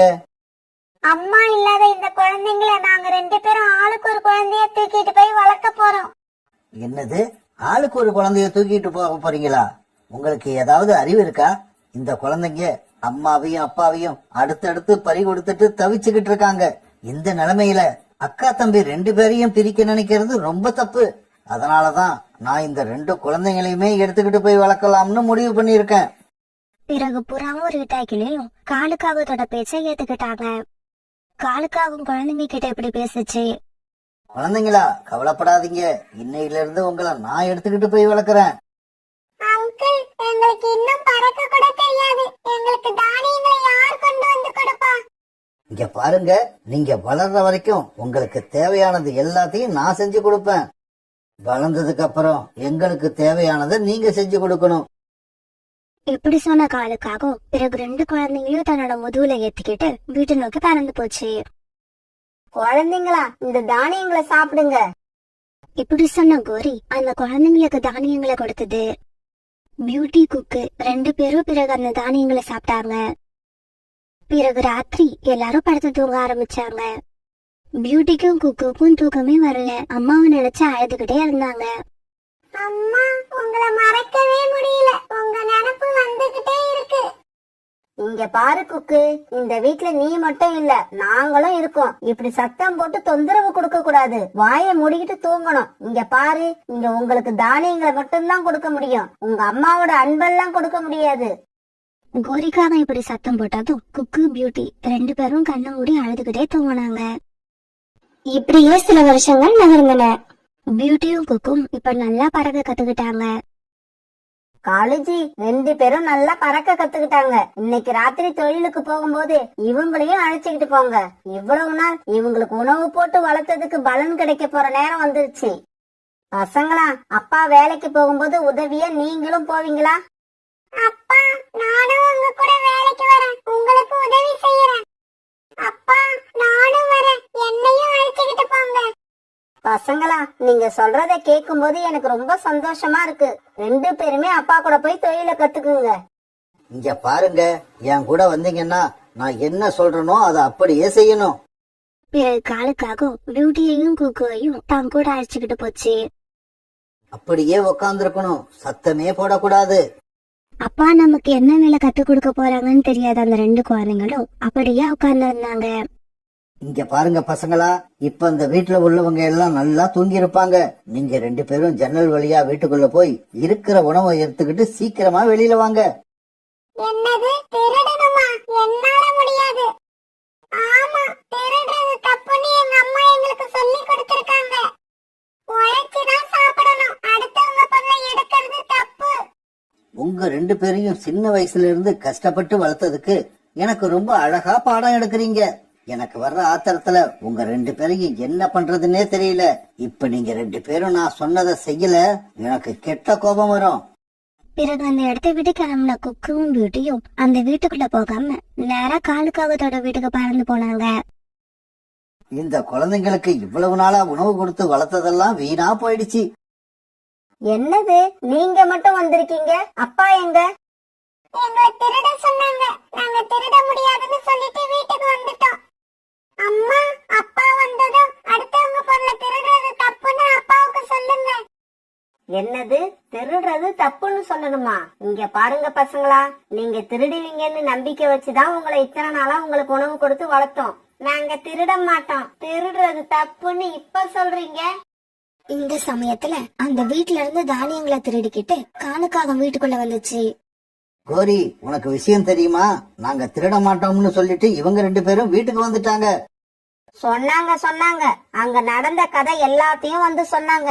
இங்க பாருங்க காலேஜி, நாளைக்கு விடிஞ்சதும் முதல் வேலையை இவங்க 2 பேரையும் அடிச்சு துரத்திடுங்க. என்னது, விடிஞ்சதான் அனுப்பணுமா? அது வரைக்கும் இவங்கள வச்சு என்ன பூஜையா போட போற? டேய் பசங்களா, இப்பவே வீட்டை விட்டு வெளியே போயிடுங்க. 2 நாள் உணவு கிடைக்கலன்னா தன்னால திருட ஆரம்பிப்பீங்க. நாங்க பட்னியா இருந்தாலும் இருப்போமே தவிர கண்டிப்பா திருட மாட்டோம். இப்படி சொன்ன பியூட்டியும் குக்குவும் பிறகு வீட்டை விட்டு வெளியில போனாங்க. இப்படி போன குக்குவும் பியூட்டியும் அம்மா கூட வாழ்ந்த அதே கூட்டுல போய் உட்கார்ந்தாங்க. கொஞ்ச நேரம் கழிச்சு அப்படியே படுத்து தூங்க ஆரம்பிச்சுட்டாங்க. குழந்தைங்களா, இன்னைக்கு இங்க நடந்துகிட்டத பார்த்து அம்மாவுக்கும் அப்பாவுக்கும் ரொம்ப சந்தோஷமா இருந்தது. ஆமா, நீங்க 2 பேரும் கவலைப்படாதீங்க. எவ்வளவு கஷ்டம் வந்தாலும் நேர்மையா இருங்க, பொய் சொல்லாதீங்க. நல்லது நினைச்சீங்கன்னா உங்களுக்கு எப்பவும் நல்லதே நடக்கும். கெட்டது நினைச்சீங்கன்னா நடக்கிறதும் கெட்டதாவே இருக்கும். அம்மா, அப்பா, நீங்க சொன்னபடியே நடந்துப்போம், நீங்க சொன்னபடியே நடந்துப்போம். இப்படியே சில நாட்கள் நகர்ந்துச்சு. பிறகு பியூட்டியும் குக்கும் தாங்களே உணவு தேடி சாப்பிட்டு தனியா வளர ஆரம்பிச்சாங்க. குக்கு, இன்னைக்கு நீ போய் உணவு தேடி எடுத்துக்கிட்டு வா. நீ வர்றதுக்குள்ள அக்கா இந்த கூட்டம் சரி பண்ணி வைக்கிறேன். ஆனா காலுக்காகவும் பழையபடி திருட்டு தொழிலையே செஞ்சுகிட்டு இருந்தது. ஒரு நாள் ஜம்ஜம் பறவையோட வீட்டுல திருட காலுக்காக உள்ள போச்சு. வீட்டுக்குள்ள ஏதோ சத்தம் கேக்குறத கேட்டு கண் விழிச்ச ஜம்ஜம் பறவை காலுக்காகத்தை பார்த்துட்டு அதை தாக்க ஆரம்பிச்சது. காப்பாத்துங்க, காப்பாத்துங்க, என்ன அடிக்காதீங்க, என்ன அடிக்காதீங்க. இப்படி கத்துக்கிட்டே காலுக்காக அந்த வீட்டை விட்டு வெளியில பறந்து போச்சு. எத்தனை நாளா என் வீட்டுல வந்து உணவு திருடிட்டு போயிருப்ப, இன்னைக்கு வசமா மாட்டின. இப்ப வாங்கின அடிய என்னைக்குமே மறக்க மாட்டேன். எப்படியோ தட்டு தடுமாறி வீட்டுக்கு போன காலுக்காகவும் வீட்டுல போய் பொத்துன்னு விழுந்தது.